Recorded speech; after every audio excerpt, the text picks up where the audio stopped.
Chapter 864. Jiang Tianhao and Yi Zisu's wedding finally took place amidst a sea of congratulatory messages. Under the blue sky and white clouds, their wedding was grand and romantic on a lush green lawn. The moment the bride and groom kissed, Ji Yuqi couldn't help but think of herself in the past. She had also rushed to Jiang Tianhao's embrace with a blissful smile on her face, but what awaited her was betrayal and destruction. What about Yi Zisu? What awaited her? After the wedding, Jiang Tianhao would bring his mother to the city. His mother was an authentic farmer and was more conservative in her thinking. In her previous life, she despised Yuqi for not knowing how to do anything and even despised her for embarrassing her son. Every day, she would scold or treat her coldly. She would often complain to her son and badmouth her. Yuqi racked her brains but still couldn't please her mother. In the future, Yi Zisu would have to face all these troubles. Let Yi Zisu and Jiang Tianhao, mother and son, torture each other. Ji Yuqi's lips curled into a smile. Her watery eyes were as cold as ever.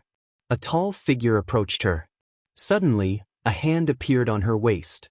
She turned to look at the approaching person. Her eyes were tinged with warmth as she said softly, "I thought you wouldn't come." Shenji's hand on her waist tightened. As the two of them were standing in a secluded area, no one noticed their movements. He lowered his head naturally and kissed her cheek. In a low voice, he said, "Of course I'm here for you." During this period, Ji Yuqi rarely met Shenji in order to avoid Xie Bing's surveillance. Most of the time, the two of them contacted each other via video call. Shenji had long wanted to hug and kiss her like this. Ji Yuqi poked his chest with her finger and said in a displeased tone, "Stop fooling around. Be careful not to be discovered." "It's okay. Zhe will keep watch in the dark." Shenji kissed her on the lips. After a while, he let go of her and hugged her. He muttered unhappily, "Xie Bing should be dealt with. He's always between us. He's so annoying." Ji Yuqi patted his arm to comfort him. "Don't worry. Chen Tingfang asked Xie Bing to spy on me because she suspects that I have someone backing me up. I'll divert the trouble and let her misunderstand." Shenji frowned and looked at her. "Are you referring to Gu Fifan?" Our Azure is so smart." Ji Yuqi tried her best to flatter him so that the petty man wouldn't be jealous. She smiled and said, "Our hearts are connected, right? The Gu clan is very influential in Ying City, and Gu Fifan is very good at hiding his strength. Isn't it just right for him to be my backer?" Shenji's frown deepened. "Why go through so much trouble? Am I not as good as Gu Fifan?" Ji Yuqi hugged his arm and said gently, "It's not suitable for our relationship to be made public yet. Moreover, I don't want you to attract Chen Tingfang's attention." "Ajie, you said that you won't interfere in my affairs. Are you going back on your word?" She looked up at him and pouted. Her expression said, "If you dare to say yes, I'll cry in front of you." Shenji's heart softened immediately. However, he still had to fight for his rights. He said with a straight face, "You can divert the trouble, but you're not allowed to do any intimate actions. You're not allowed to hold hands. You're not allowed to touch his face. You must keep a distance of 3 steps away from him." 3 steps away. That was social distance. At most, they would be considered ordinary friends. How could they fool Xie Bing's sharp eyes? Ji Yuqi thought to herself. She puffed her cheeks and reluctantly said, "Oh." Shenji's slender fingers poked her puffed cheeks. "If I find out that you've exceeded the safe distance, I'll punish you." His voice was pleasant to the ear, but it made her feel gloomy. She blushed when she thought of his so-called punishments in the past. The two of them kissed for a while before separating. They returned to the wedding venue one after the other. There were guests gathered there, and there was a lot of laughter. Ji Yuqi walked to Lin Yushi's side and gently touched her shoulder. She chuckled and said, "Why are you here alone in a daze?" Lin Yushi leaned close to her shoulder and teased in a low voice, "I don't have a secret boyfriend to date. Of course I'm alone in a daze." Ji Yuqi's face heated up. "How did you find out?" Lin Yushi glanced in a certain direction and said calmly, "Because you entered the venue one after the other. Others might not have noticed, but how could I not see it with my eagle eyes?" "Okay, you're good." Ji Yuqi sighed from the bottom of her heart. Fortunately, Lin Yushi was her friend and not her enemy. What are the two of you talking about? You look so happy. Gu Fifan had unknowingly walked to their side. He was dressed in a white suit, which made his figure look tall and slender. Coupled with his elegant and noble behavior, he was simply a graceful Prince Charming. Jiuchi narrowed her eyes slightly and smiled. It's just a chat between girls. Mr. Gu, you've been very popular recently. There are headlines about you on the entertainment page every day. Gu Fifan raised his eyebrows. His pair of exquisite foxy eyes were overflowing with light. He combed the hair in front of his forehead handsomely and said with a sad face, Chi-Chi, you know that a handsome, talented, and good-looking young master like me has many women who have taken the initiative to send themselves to me, but I haven't even touched a finger of theirs. Those media are used to making groundless accusations and always write some sentimental love stories based on their imagination. You're so smart, you definitely won't misunderstand, okay? Jiuchi shrugged and smiled teasingly. So the carnivorous man has begun to transform into a herbivorous man. It's really an eye-opener for me. Mr. Gu, do your fans know that you're so pure and simple? Their hearts are about to shatter into pieces. Gu Fifan took a step forward and stared at her jade-like cheeks with a burning gaze. That can't be helped. Who asked me to fall in love with you now? In my eyes, other women are just decorations. Jiuchi couldn't stand it and shook her shoulders. She took the opportunity to take 2 steps back and distance herself from him. Lin Yushi also looked like she was struck by lightning. She waved her hand and said, Cousin, I beg you. Yuchi and I are both pure girls. We really can't stand your sweet words. Gu Fifan's handsome face darkened and he glared at her. Are you my biological cousin? Why are you trying to undermine me? Lin Yushi looked surprised. Could it be that you're not my aunt's biological child? Otherwise, how could you not be my biological cousin? Yushi, well done. Jiuchi couldn't help but burst out laughing. She didn't expect that she would be so good at pranking people even though she looked cold and aloof. This girl was so mischievous. Gu Fifan's eyebrows twitched and he gritted his teeth. His eyes shot daggers at Jiuchi, who didn't mind watching a good show, and Lin Yushi, who had an innocent look on her face. He snorted and said, You two brats only know how to make fun of me with words. That's fine too. If you have any trouble in the future, don't come looking for me again. Who asked me to not be familiar with you too? Lin Yushi's innocent face changed and she pounced on him obsequiously. She said cheerfully, Cousin, my biological cousin, I want to go to England in a few days. You must help me persuade my mother. Gu Fifan raised his chin arrogantly. Brat, now you know to call me your biological cousin. When your cousin was chasing his girlfriend, why didn't you know to help him? Lin Yushi's mouth twitched. She really wanted to tell her cousin that Yuchi was already taken. Jiuchi's face darkened. She expressed that she didn't hear anything and quickly took 2 steps back. She was even further away from Gu Fifan. She subconsciously looked in Shinja's direction and saw admiration in his eyes. That was close. Fortunately, she maintained a distance of more than 3 steps. She realized that she was becoming more and more like a strict husband. What husband? They hadn't even started dating yet. Her mind was running wild. The 2 cousins were still bickering when Gu Fifan suddenly stopped. He said to Jiuchi, who was in a daze, Chi-Chi, let's have dinner together this weekend. Jiuchi replied with an in confusion. She was obviously still in a daze. I said, let's have dinner together this weekend. Gu Fifan was afraid that she would reject him, so he added, Yushi will come with us too, right, Yushi? At an angle that Jiuchi couldn't see, Gu Fifan winked at Lin Yushi. Lin Yushi was speechless. She couldn't keep up with her cousin's jumping thoughts. He was still bickering with her a second ago, and the next second he was suddenly flirting with girls. Looking at his pleading and threatening eyes, Lin Yushi couldn't say no. But on the other side was her best friend, and she couldn't betray her. Just when she was in a dilemma, Jiuchi smiled and joked, Okay, you are now the most popular rising star in Ing City. Yushi and I should also celebrate for you. Lin Yushi smiled at her gratefully. Her lips curved and she responded with a gentle smile, but her heart was a little sad. Gu Fifan, Please forgive me for my selfishness.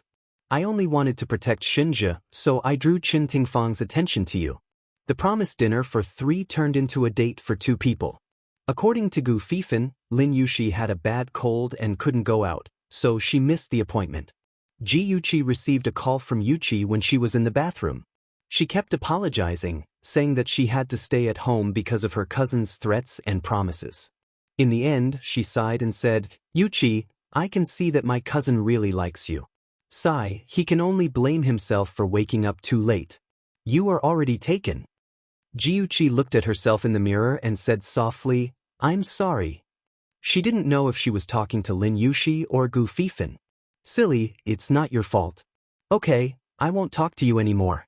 Although it's not very nice of my cousin to do this, you should pretend that you don't know anything and have a good meal with him. In the future, I won't get involved in your affairs anymore. It makes me feel like I betrayed you, and I feel terrible. Ji Yuqi felt depressed. In fact, she should be the one feeling guilty. She wanted to pretend to be close to Gu Fifan, but Yushi just happened to create an opportunity for her. Awesome novel, Song Shu 566. Chapter 865. This was a high-class Western restaurant located on the top floor of the building, overlooking the entire city. When Ji Yuqi returned from the washroom and stepped into the main hall, she heard a beautiful melody.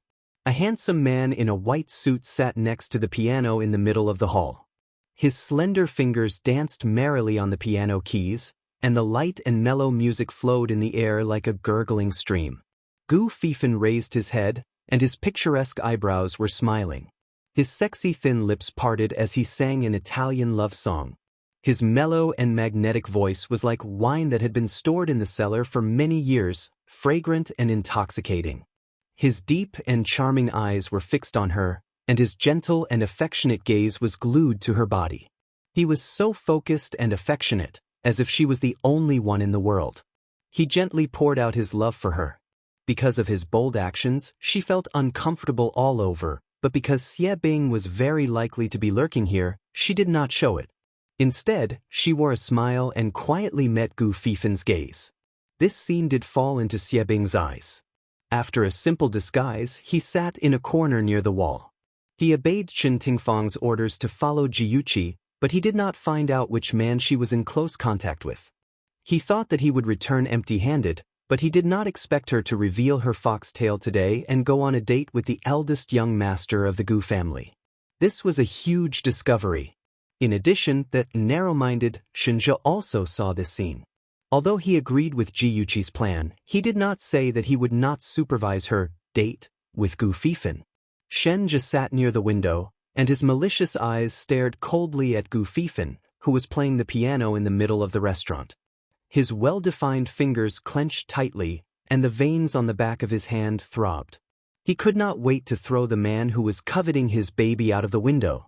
Even the couple sitting at the table next to him could feel the tyrannical aura he was emitting. The girl whispered in her boyfriend's ear, "Look at the handsome guy at the next table. He's staring at the handsome guy who's singing. Could it be that he's jealous?" The boy whispered, "I think so too." Both of them like the girl standing at the door. The girl shook her head. "No, I think the 2 handsome guys are a couple." But the handsome guy playing the piano could not bear the pressure from his family and society.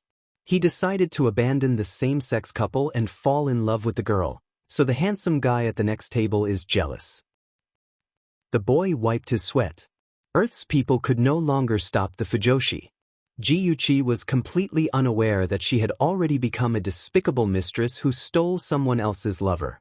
After the initial awkwardness, she quickly adjusted her state of mind, ignored the burning gazes of the crowd, and gracefully returned to her seat. At the end of the song, there was a warm applause. Gu Fifan closed the piano and stood up gracefully. He looked at Ji Yuqi affectionately from a few tables away. His lips were slightly open, as if he wanted to say something. Ji Yuqi's heart tightened, and she spoke first with a bright smile. "Thank you for the gift. I like it very much. But if you don't come down, the enthusiastic audience will ask you to play another song. Isn't that right, ladies and gentlemen?" After saying that, she winked playfully. Her lively and cute appearance immediately won the favor of most people. The enthusiastic audience joked and said loudly, "The little girl is right. Young man, sing another song." A young man echoed. After such a commotion, Gu Fifan could not confess anymore. His eyes darkened. How could he not see that Yuqi did not want him to use this opportunity to confess? So she spoke before he spoke to liven up the atmosphere. Of course, Shenja also saw it, so his mood was a little better, and his hostility was restrained a little. Xiebing did not know the inside story, so he did not suspect so much. However, he was cautious and would not make a simple judgment. So he followed Jiyuchi for a week and found that in addition to her close relationship with Gu Fifan, she also had a close relationship with Tang Feng. But there was a clear difference between the two. So, when he reported to Chen Tingfang, he analyzed. When Miss faced Tang Feng, she was more passive. I felt that she did not want to get along with Tang Feng. But when facing Gu Fifan, she was very natural. The two of them got along very casually, more like a couple. Chen Tingfang frowned and pondered. She carefully recalled the man she had seen dating Jiyuchi near the World Trade Center. Although it was only a side profile, she remembered that the man was very aristocratic. He was a kind of gentle and affectionate man, unlike Tang Feng's arrogant and awe-inspiring personality. Moreover, if Tang Feng was Jiyuchi's backer, Tang Hejie, that old man, would have come to her door and asked Ji Bowen to divorce her. How could he be quiet and not say a word? To sum up, Chen Tingfang analyzed that Jiyuchi was backed by Gu Fifan. Otherwise, it was impossible for a weak woman like her to escape from her trap again and again. During these days, Yi Zissou and Jiang Tianhao went abroad for their honeymoon. Chen Tingfang had nothing to do. In addition, when she was preparing for the wedding, she took the opportunity to embezzle a sum of money. So, she had the leisure to think about how to kill Jiyuchi and her brother. Poison? Kidnap? Car accident? Gangsters fight? Shoot? Throw bombs directly? No, each one was more difficult than the other, and they were too eye-catching and easy to be exposed. If Gu Fifan stopped her again, she might go for wool and come home shorn, and lose herself again. Chen Tingfang was distressed. After thinking about it, she gave up the idea of killing them directly. She planned to dig out Jiyuchi's backer first. Gu Fifan was infatuated with Jiyuchi because of her face. If her face was ruined, a playboy like Gu Fifan would kick her away. Chen Tingfang's eyes were cold. After thinking for a long time, her lips curved into a cold smile. She had a detailed plan in her heart. In the afternoon, Jiyuchi just came out of the swimming pool with a towel draped over her body. The maid came over with a phone. "Miss, you have a call for you. It's from Mr. Gu." Jiyuchi said thank you and took the phone. She smiled and said, "Young Master Gu, why are you so free? After a meeting with a group of old men, I suddenly missed you. I called your cell phone but you didn't answer. I wanted to try my luck and called your home. I didn't expect you to really be at home." Gu Fifan's voice was languid with a faint smile. It sounded gentle and affectionate. "You're so annoying. Don't be so glib." Jiyuchi smiled at Yan. She waved her hand and dismissed the maid. She lay leisurely on the recliner and wiped the water droplets on her head. She lowered her voice and said, "Fifan, don't call my home in the future. Let's hang up first. I'll call you back when I'm back in my room." Chen Tingfang stood on the balcony on the second floor and watched Jiyuchi walk towards the living room while drying her hair. Behind her stood the maid who passed Jiyuchi the phone. She did not turn her head and asked indifferently, "Who called?" The maid replied respectfully, "He said his surname is Gu. Miss seems to be very familiar with him. Miss also said that Mr. Gu should not call home in the future. She said that she would call him back when she was back in her room." Chen Tingfang's eyes flashed, and her lips curled into a cold smile. Jiyuchi still wanted to hide her true intentions, but unfortunately, she had accidentally exposed herself. Gu Fifan must have called her to ask her out again. It was the best time to make a move. Jiyuchi changed her clothes and called Gu Fifan back. His female secretary reminded him that he was attending a department meeting. Jiyuchi smiled and said, "President Gu, I won't disturb you since you're so busy. Let's talk again when you have time." "It's not an important meeting." Just postpone it for 10 minutes. Gu Fifan waved his hand and gestured for the secretary to do as he said. He then laughed in a low voice and said, "It's rare for you to take the initiative to call me. Even if it's an important matter, I have to postpone it." "Hey, President Gu, won't your employees dislike you for your irresponsible attitude?" Ji could not help but complain. Gu Fifan laughed happily. "That can't be helped. In my eyes, my career is not as important as a beauty." Ji joked, "President Gu, did you always chase girls like this in the past?" He paused and his voice suddenly became low. "No, you're the only one." Ji smile froze on her face. She suddenly felt very guilty. Because of her selfishness, she had dragged Gu Fifan into this mess. Even if she was sure that Chen Tingfang would not harm Gu Fifan, it could not change the fact that she had used him. It was very despicable to take advantage of other people's feelings. How was she different from Jiang Tianhao? Her heart was in a mess and she sounded a little despondent. "I won't disturb you anymore. Goodbye." "Yuchi." Gu Fifan had just called her name when the phone beeped. He frowned slightly, not knowing why she had suddenly become so strange.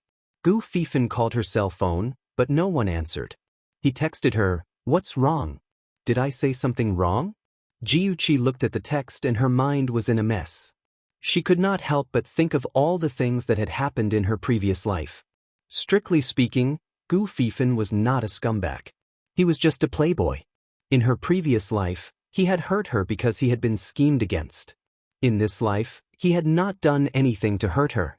In fact, he had even helped her a lot. She could not make use of him like an enemy. She had not thought of how to reply when he sent another text. "Did my words bother you?" She gritted her teeth and wrote, "Actually, I've been making use of you all this time." Gu Fifan was silent for about a minute. He raised the corners of his lips bitterly and replied, "I know." Those 3 words were like a flame that burned Ji eyes. She held her cell phone tightly and there was an indescribable feeling in her heart. Beep, beep. Another text came. He said, "I don't mind being used by you. Maybe I owed you in my previous life. Add, Shinmu 799. Chapter 866. Ji felt a lump in her throat. His words made her want to cry. No matter how cold and powerful she had become in this life, the sadness from her previous life was still a nightmare that she could not get rid of. She closed her eyes and forced back the tears in her eyes. She replied slowly, "No, we are even. We are even. You don't owe me and I don't owe you." Gu Fifan held his phone tightly and stared at the line of words on the screen. He was in a daze. The secretary knocked on the office door. "President Gu, you should go to the meeting room." "All right, I got it." His voice was hoarse beyond recognition. "President Gu, are you all right?" The secretary, Miss, blinked her eyes and expressed her concern. The rich and handsome man in front of her was single. She was young and beautiful, so she still had a chance. Gu Fifan suddenly raised his head and caught the passionate look in her eyes. He was very familiar with this look, but at the same time, he hated it. His eyes became fierce and he said coldly, "From tomorrow onwards, you don't have to be my secretary anymore. Go find the HR manager and report to the logistics department." The secretary's eyes widened in shock and her beautiful face was full of disbelief. "President Gu," Gu Fifan raised his hand to stop her from continuing. He coldly brushed past her and walked towards the meeting room with steady steps. The secretary felt as if she had been struck by lightning. She did not come back to her senses for a long time and tears fell down her face. She was just concerned. What did she do wrong? Sob, sob, sob.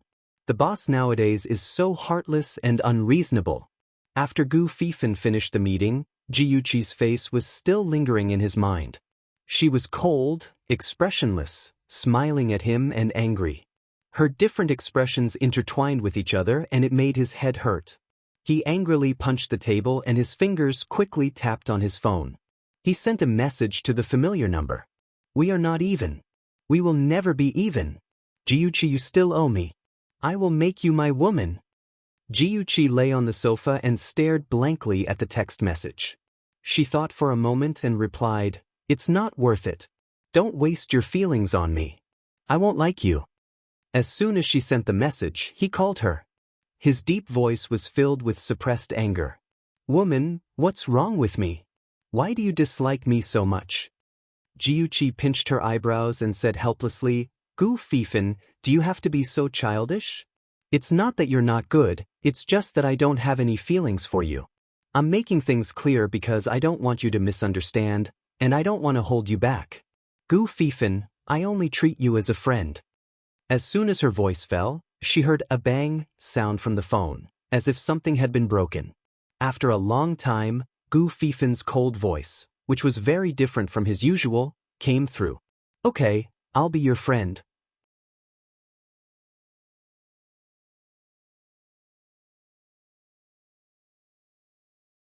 She had an illusion that she was looking at Shinja. This figure, this temperament, it was simply too similar. However, it couldn't be. She shook her head and threw this unreliable thought to the back of her mind. She quickly walked towards the man and smiled. Fifan, you're here. The man nodded elegantly. His thin lips were slightly pursed, but he didn't say anything. Jiuchi didn't mind. She smiled and said, I haven't been on a roller coaster in a long time. Let's go on a roller coaster. The man remained silent and reached out to hold her hand. Jiuchi instinctively struggled, but the man held her hand even tighter. She coughed uncomfortably and moved closer to his ear. She whispered, Liang Yu, I asked you to pretend to be Gu Fifan for those people who are secretly watching us. You just have to fool them. There's no need to make it so realistic. The man turned to look at her. The huge sunglasses covered his face. His lips moved a few times. Jiuchi thought he was going to say something, but she didn't expect him to purse his lips again. His lips and chin were becoming more and more like Shinja's. Jiuchi blinked suspiciously. She reached out to take the sunglasses off his face, but he nimbly avoided her. His deep voice was like cold spring water. Miss Ji, please have some self-respect. Jiuchi's lips twitched. Who should have self-respect? He was the one who held her hand first, okay? Okay, I'll have some self-respect. Can you please let go of my hand? If Shinja found out that another man had touched her hand, he would definitely be jealous. Liang Yu spat out 2 words as if they were gold, acting. Jiuchi was speechless. Fine, she had no choice but to beg this man to pretend to be Gu Fifan. He was addicted to it. Let's go. We'll take the roller coaster. Liang Yu held her hand and led her forward. The two of them sat on the roller coaster. The staff reminded Liang Yu to take off his sunglasses to avoid danger. Before Liang Yu could say anything, Jiuchi hurriedly said, I'm sorry, we won't be taking the roller coaster. I suddenly remembered that I have high blood pressure and can't take the roller coaster. If Liang Yu took off his sunglasses, the people who were secretly watching him would realize that he wasn't Gu Fifan. Jiuchi was annoyed by her own carelessness. The staff was helpless. Some passengers felt that they were being delayed and complained softly. Jiuchi smiled apologetically. I'm sorry. I hope everyone has a good time. The roller coaster finally started moving. Seeing the train speeding along the winding track, the passengers screamed. Jiuchi couldn't help but look envious. Liang Yu turned to look at her and said in a deep voice, Do you like it that much? Jiuchi's eyes dimmed and she said indifferently, I've only been on the roller coaster once. It was when I was 13 years old. I was with my parents and Aunt. Our family of 4 was happy. I only found out later that the day before that day, my mother had a checkup and found out that she had cancer. She wanted to spend her last days with us siblings happily. Liang Yu was silent for a moment and said slowly, I'm very sorry. Jiuchi smiled. It's okay, can you ride with me next time? Liang Yu's body stiffened. His thin lips twitched and he sounded a little uncomfortable. You saw through me. Jiuchi hugged his arm with a smile and sniffed him with her little nose. Her voice was soft. I'm not a fool. Do you think that you can fool me by changing your clothes, wearing a pair of sunglasses and imitating Liang Yu? When we sat together just now, I smelled a familiar scent on you. I only suspected it at first, but I'm sure now. The fake Liang Yu, who was the real Shinja, hugged her waist naturally. He didn't care that they were in public and kissed her hair gently. He whispered, It's not good for my wife to be too smart. I wanted to give you a surprise, but it's a pity. I'm your wife? Ji snorted. Surprise? It's more like a shock. You're so worried about me. I already said that I only treat Gu Fifan as a friend. He actually betrayed me. I'll teach him a lesson. Don't be too harsh on him. It's not easy for Liang Yu either. Shen Zhi shamelessly sent his subordinate to her to vent her anger. If Liang Yu hears this, he'll definitely cry. I've never seen such an unkind boss like you. Jiuqi poked his chest rudely. Shen Zhi's lips curved.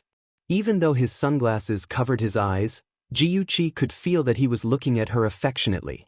Her cheeks couldn't help but heat up and she secretly held his hand.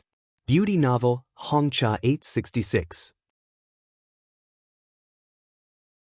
Chapter 867. The two of them strolled around the amusement park and were a little tired.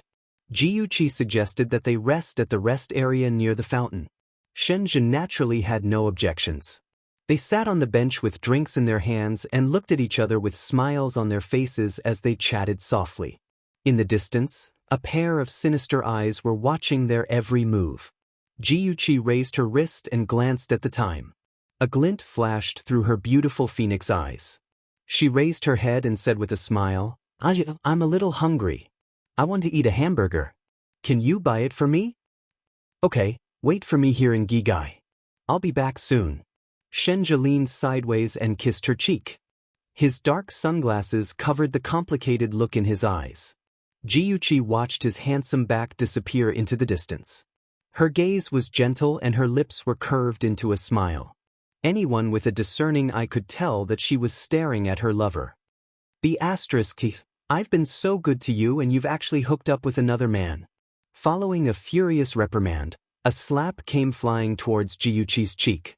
Jiuqi seemed to turn her head in shock, but in reality, she had just barely dodged the slap.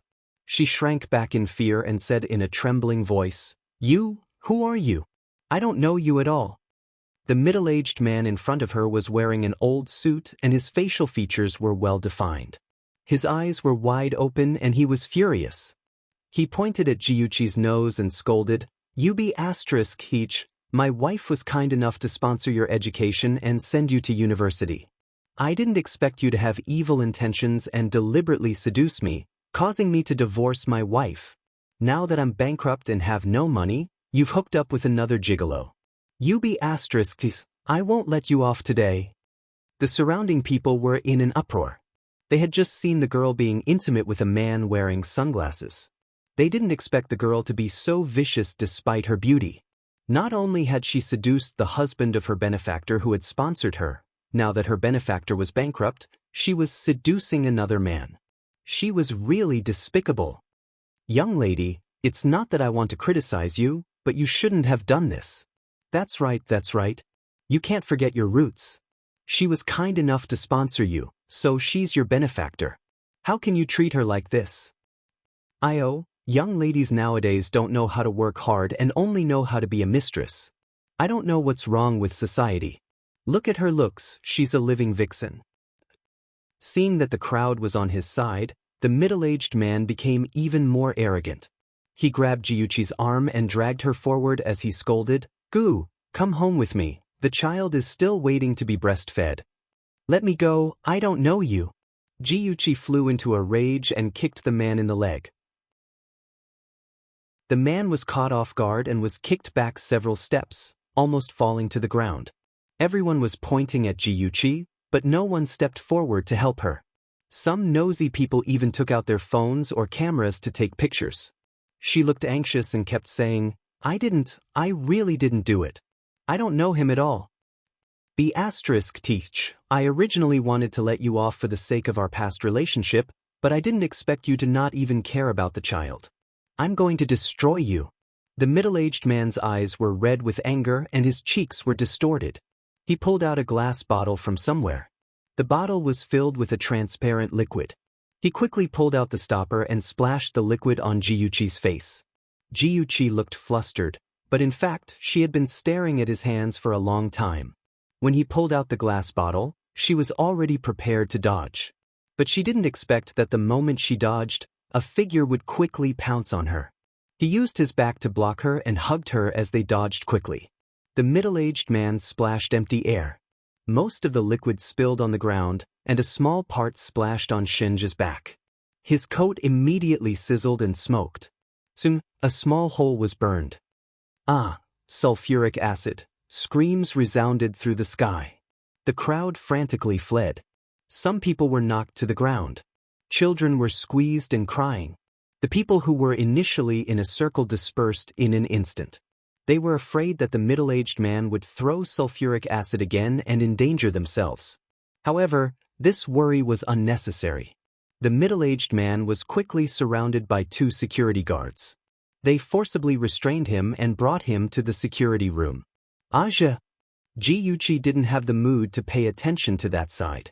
She was so anxious that she was about to cry. She clumsily pulled at his clothes and said incoherently, "Quick, take off your coat. Water, fountain, quick, jump into the fountain. Don't panic, I'm fine." Shinja comforted her while quickly taking off his coat. The sulfuric acid on his coat was still corroding his clothes. His white shirt had already been burned into a small black spot. Jiyuchi anxiously lifted up his shirt and repeatedly checked to make sure that his skin wasn't injured.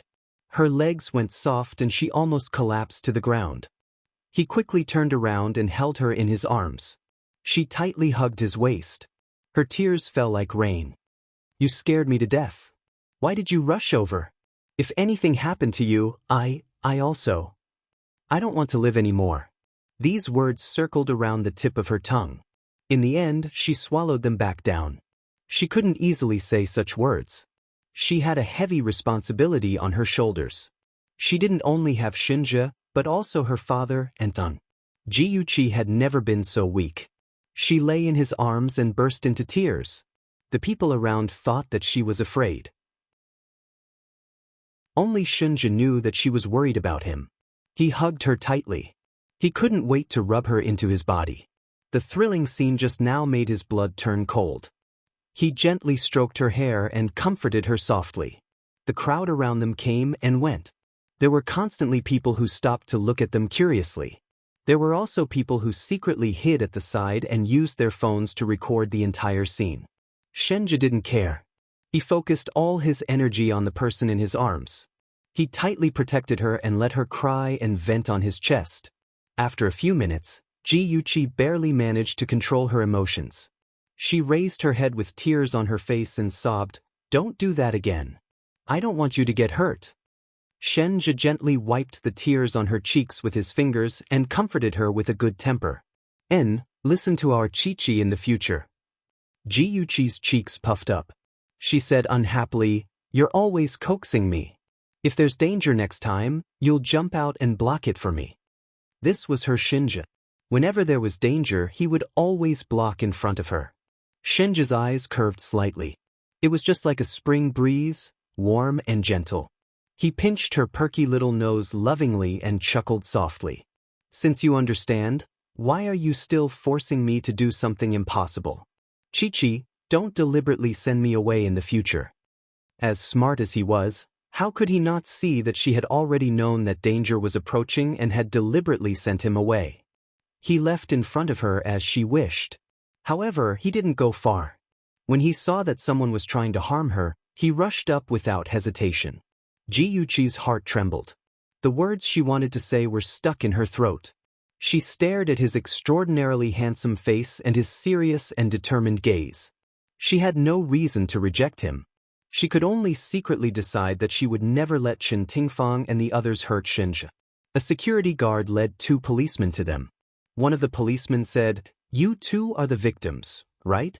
Please follow us to the police station to make a statement." Shinja nodded. He naturally held Jiyuchi's hand and followed them into the police car. The middle-aged man was also sitting in the police car. His hands were handcuffed.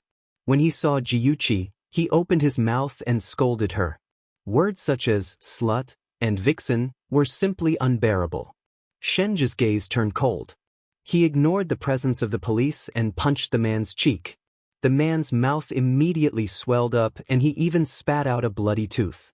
He opened his bloody mouth and shouted in exasperation, Police comrade, I want to sue him for intentional injury. Hurry up and arrest him. Shenja glanced at him expressionlessly. He slowly adjusted his sleeves and said indifferently, if you want to sue me, go ahead. I'll accompany you to the end. Police comrade, he's so arrogant. Why aren't you arresting him? The middle-aged man opened his bloody mouth and roared. The two policemen's eyes were sharp. They could see that the handsome man in front of them was not to be trifled with. Moreover, he was almost splashed with sulfuric acid. It was normal for him to vent his anger in a bad mood. Therefore, they only gave a simple warning and did not make things difficult for Shenja. The middle-aged man's name was Wang Wei. When he was taking the statement, he insisted that Ji Yuqi came from a poor family and was a village girl who was admitted to university with his and his ex-wife's financial support. He also said that Ji Yuqi seduced him and caused him to divorce his ex-wife and so on. His spittle flew everywhere as he spoke with righteous indignation about Ji Yuqi's heartlessness. He said that after he went bankrupt, she abandoned her son who was just 6 months old and hooked up with a new sugar daddy. When he said this, he glared fiercely at Shenja. Shenja did not even bother to pay attention to him. He described the situation in a clear and orderly manner to the other policemen. Shenja's ability to express himself was very strong. With just a few words, he described the crisis situation vividly. Even the policeman who was taking the statement for him could feel the urgency and danger at that time. Ji Yuqi also described the situation in detail. She said that she did not know Wang Wei at all. He rushed up to her like a madman and scolded her. Then he took out sulfuric acid. After some investigation, the police confirmed Ji Yuqi's identity and confirmed that she did not have any contact with Wang Wei. After the statement was taken, she could leave.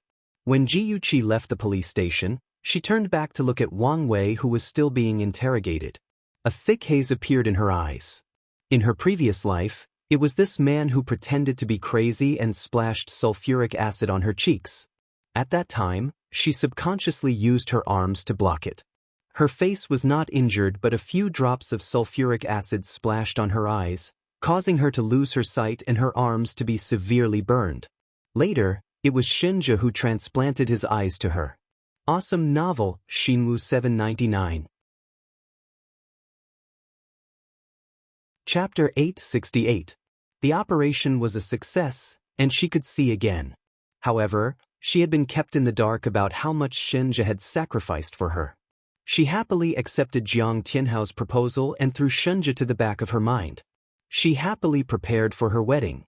The day before the wedding, Zhe came to her and handed her the aquamarine necklace, saying that it was Shenja's wedding gift. She asked about Shenja's recent situation, and Zhe said that Shenja had been in a car accident and had lost his sight. She was such a fool that she actually believed Zhe's words. Then, she held Jiang Tianhao's hand without any psychological burden and walked down the aisle. It wasn't until the wedding ended that she saw Shenja sitting alone in the last row, looking in her direction with unfocused eyes. Ji Yuqi's heart felt like it had been hit by a hammer when she thought about what had happened in her previous life. It was so painful that she couldn't breathe. She held the arm of the person beside her tightly, and tears flowed out of her eyes uncontrollably. Shenja sensed that something was wrong with her. He put his arm around her waist and leaned into his embrace. Don't be afraid, Chi-Chi. I'm here for you. Don't be afraid, I'm here for you. When she was most afraid, he would always appear by her side and shelter her from the wind and rain. How blind must she have been in her previous life to not be able to see his love and be fooled by Jiang Tianhao's illusion? Soon, the police found out that Wang Wei had indeed sponsored a poor university student. That girl was called Li Yan. Because of Li Yan's intervention, he divorced his ex-wife and married her. However, after his company went bankrupt, Li Yan ran away with another man, so Wang Wei was greatly affected. He had some mental problems and often cursed young women on the road. Unexpectedly, his behavior escalated this time and he used sulfuric acid to hurt innocent people. In the Ji family's living room, Ji Yuqi stared expressionlessly at the police officer sitting opposite her. So, the doctor said that Wang Wei has mental problems. Even if he deliberately hurt someone, he doesn't have to bear legal responsibility?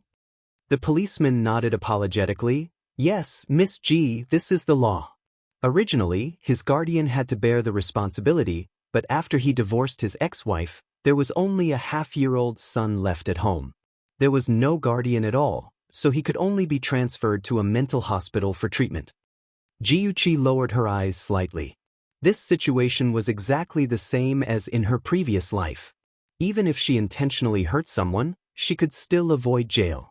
At that time, she really thought it was an accident and stupidly didn't pursue the matter. This time, she wouldn't be so merciful. She was silent for a while before she slowly said, I understand. Thank you for making the trip. You're welcome. This is what I should do. The police officer stood up and politely bid farewell to everyone present. Jiuchi personally walked him to the door. After he left, Ji Bowen angrily slapped the table. Chi-Chi suffered such a huge shock for nothing. This is too despicable. That kind of scum should be locked up in jail. Jiuchi inadvertently glanced at Chen Tingfang and caught the flash of smugness in her eyes. She said gently, Dad, don't be angry. It's a good thing that I'm fine. Speaking of which, that person is quite pitiful. Ji Bowen's heart ached. Chi-Chi, you're just too kind. If Shinja didn't rush out to save you, you would have been. What's wrong with society now? It's a mess. Even walking on the streets can lead to accidents. Dad won't dare to let you go out in the future. Jiuchi originally wanted to hide Shinja's identity, but she didn't expect that when he rushed over to save her, his sunglasses would fall to the ground. In addition, the video of them being attacked was uploaded to the internet. His identity was exposed, so everyone in the Ji family knew that it was Shinja who saved Yuchi. Chen Tingfang also knew that she had been deceived by Jiuchi. In addition, she didn't manage to disfigure her as she wished. Chen Tingfang was so angry that she almost broke her silver teeth. Fortunately, she made the right arrangements. That idiot Wang Wei was transferred to a mental hospital and wouldn't rat her out. She really didn't understand why Jiuchi was so lucky that even someone like young Master Shin would help her. When she compared Yi Zissou to her, she felt even more resentful. Why didn't her daughter live up to her expectations and find a decent son-in-law for her? Chen Tingfang was still sulking. Jiuchi obediently comforted her father. The father and daughter talked for a while more. Ji Bowen asked his daughter to go upstairs to rest and recuperate. Jiuchi obediently went upstairs. When she returned to her room, the smile on her face disappeared, leaving only a bone-chilling coldness. She dialed a number and said indifferently, Help me do something. She didn't know if Wang Wei was lucky or unlucky. The mental hospital he was about to be sent to was the same mental hospital that Su Yanqing was in. What awaited him ahead was a fate worse than death. One day, he would feel that prison was much better than a mental hospital. Under the gentle sunlight, Jiuchi's eyes were as cold as ice, and the arc at the corners of her mouth was ghastly and terrifying. She was like a malicious spirit from hell, causing one's heart to tremble. There was a knock on the door. Come in. She turned around with a faint smile on her face. Chi-Chi, the man's voice was urgent. His chest rose and fell rapidly, and there was great fear in his deep eyes. Jiuchi was stunned. Tang Feng Yu, before she could finish speaking, he had already walked over quickly and pulled her into his arms. His arms held her tightly, and he wanted to squeeze her into his body. Chi-Chi, it's good that you're fine. I rushed over as soon as I heard that something happened to you. His voice was low and hoarse, and there was a trace of panic in it. Tang Feng. She couldn't be cruel to this man who grew up with her. She sighed, patted his back and said gently, I'm fine. Tang Feng, can you let go of me? I won't let go. I won't let go anymore. Tang Feng's hoarse voice was like sandpaper rubbing against each other. For the first time, someone as arrogant and calm as him showed panic. Chi-Chi, don't leave me. Jiuchi's lips moved a few times. She wanted to say something, but in the end, she didn't say anything. She only said dryly, Tang Feng, don't be like this. During this period, Tang Feng had been looking for all kinds of reasons to get close to her. She wasn't a fool. She could tell that he wanted to pursue her, but she couldn't reciprocate his feelings. Tang Feng suddenly let go of her. His dark eyes looked at her deeply, then he grabbed her arm and walked out quickly. She was dragged by him and passively followed him. She asked anxiously, "Where are you taking me?" He was silent and only cared about dragging her. Soon she knew the answer. He dragged her to the door of the study and knocked. "Tang Feng, what's the matter?" Ji Bowen looked at the young man who walked into the study in surprise. His handsome face was solemn, and he was still holding Yuqi's hand. Tang Feng tightened his grip on Yuqi's hand. He looked at Ji Bowen firmly and said seriously and sincerely, "Uncle Ji, I want to marry Yuqi. Please agree." Ji Bowen was stunned. Ji Yuqi was speechless. Ji Bowen coughed. "Tang Feng, do you know what you're saying?" "Uncle Ji, I'm serious. I want to marry Yuqi," Tang Feng said. He looked at Ji Yuqi with a gentle gaze. "Love her. I will love her for the rest of my life. So, please agree to let Yuqi marry me." Ji Bowen frowned slightly. He could tell that Tang Feng was telling the truth, but he had not forgotten what Yuqi had said. Yuqi said that she did not like Tang Feng. Of course, he could not treat her marriage as a joke. Ji Yuqi could tell that her father was in a difficult position. She quickly said, "Brother Tang Feng, I can't marry you." His burning heart was suddenly splashed with a bucket of cold water. His body stiffened, and his pupils constricted. But she bit her lip and met his gaze calmly. "Brother Tang Feng, I've always treated you as my brother." "Brother Tang Feng, I'm sorry." Tang Feng's face immediately darkened. His deep black eyes were surging with a violent storm. He squeezed a few words out of his teeth. "You like Gu Fifan?" She shook her head. Who is that?" His voice sounded like it came from his chest. It was low and carried a dull pain. Ji Yuqi pursed her lips. She did not want to push Xinzhi out at this time, so she shook her head. "No one, Brother Tang Feng. It has nothing to do with anyone else. It had nothing to do with anyone else. It was just that she did not like him." Tang Feng's face was pale. He felt as if someone had stabbed a dagger into his heart. It was so painful that he was about to suffocate. Even if he clenched his fists, he could not suppress the bone-chilling pain. One wrong step led to many wrong steps. "Tang Feng, you pushed your baby out with your own hands. Now, she doesn't love you anymore." Outside the window, a bolt of lightning flashed across the sky. Thunder rumbled and raindrops the size of beans fell to the ground. Gradually, the raindrops became denser and denser, and soon formed a curtain of rain in front of the window. The summer rain came as it wished. The sky was terrifyingly dark, just like his mood at this time. Tang Feng pushed away the servant who was holding the umbrella and walked into the rain. The pouring rain soon drenched him. His wet black hair stuck to his forehead. Soon, his vision was blurred. The rain kept flowing down his cheeks.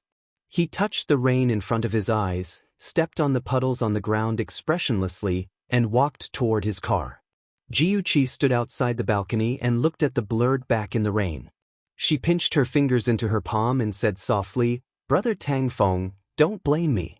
It's better to end the pain quickly than to prolong the pain." Her heart was so small. She gave it all to Xinzhi and could not give it to another man. The rain poured down until late at night. Outside the window, lightning flashed and thunder rumbled. The people in the house were haunted by nightmares. The spacious hallway was deathly silent. A ghostly figure drifted through the hallway. Ji Yuqi happily chased after him, loudly calling out, "Xinzhi." He stiffly turned his head. On his jade-like handsome face, his eye sockets were dark, and 2 streams of blood flowed from the corners of his eyes. His voice was as dry as a withered plant's as he said, "Don't marry him. Come and see." Song Shu 566. Chapter 869. Guys, I want to return the ice to you.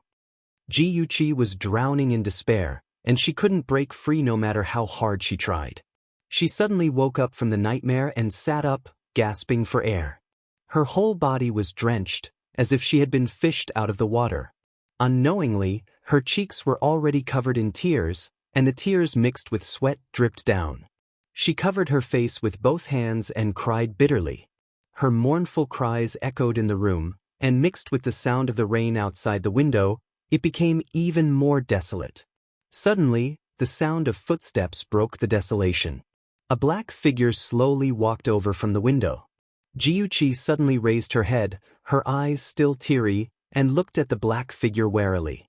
Her right hand quickly reached for the dagger under the pillow, and she said sternly, "Who are you?" The black figure stopped in his tracks, and was silent for a moment, and said gently, "Chi-Chi, don't be afraid, it's me." It was actually Gu Fifin. Jiuchi widened her eyes in disbelief, and quickly turned on the light. The soft light sprinkled in the room, and the man who was only 8 or 9 steps away from her was completely drenched. The wet hair on his forehead was stuck to his forehead, and the water droplets slid down his thin face and straight nose. His face was pale, and his eyes were deep, and his whole body exuded a decadent and embarrassed beauty. Every step he took, he left a puddle of water on the floor. She could imagine how badly he was drenched by the night rain. Jiuchi took the coat and put it on, wrapping herself up tightly, and looked at him with a frown. "What do you mean by breaking into my bedroom in the middle of the night?" She had really underestimated him. He could actually avoid the security system and break in without anyone noticing. Gu Fifin didn't answer, and he approached her step by step, his whole body exuding a cold aura. She subconsciously stepped back, and her frown deepened. "Gu Fifin, what do you—" Before she could finish her words, a pair of slender arms suddenly pulled her into an embrace. Her warm and soft body was pressed against his wet chest, and his cold lips suddenly blocked her lips. He was like a wild beast, his actions were fierce and violent, as if he wanted to prove her existence, biting her over and over again. His arms were like an iron clamp around her waist, and her chest was squeezed so tightly that she almost couldn't breathe. She flew into a rage out of humiliation and bit his tongue. Her mouth was instantly filled with the taste of blood. She then forcefully punched his abdomen. He was in so much pain that he finally let go of her. Slap. A ruthless slap landed on his cheek. "Gu Fifin, you lunatic!" Jiuchi was so angry that his eyes were blazing. Because of this slap, Gu Fifin's pale cheeks became a little rosy. He stared at the little girl in front of him who had flown into a rage out of humiliation, and his thin lips curved into a bitter smile. "From the moment I fell in love with you, I went crazy." He was the eldest young master of the Gu family, and he was the Prince Charming pursued by countless women. However, he had fallen in love with this heartless woman.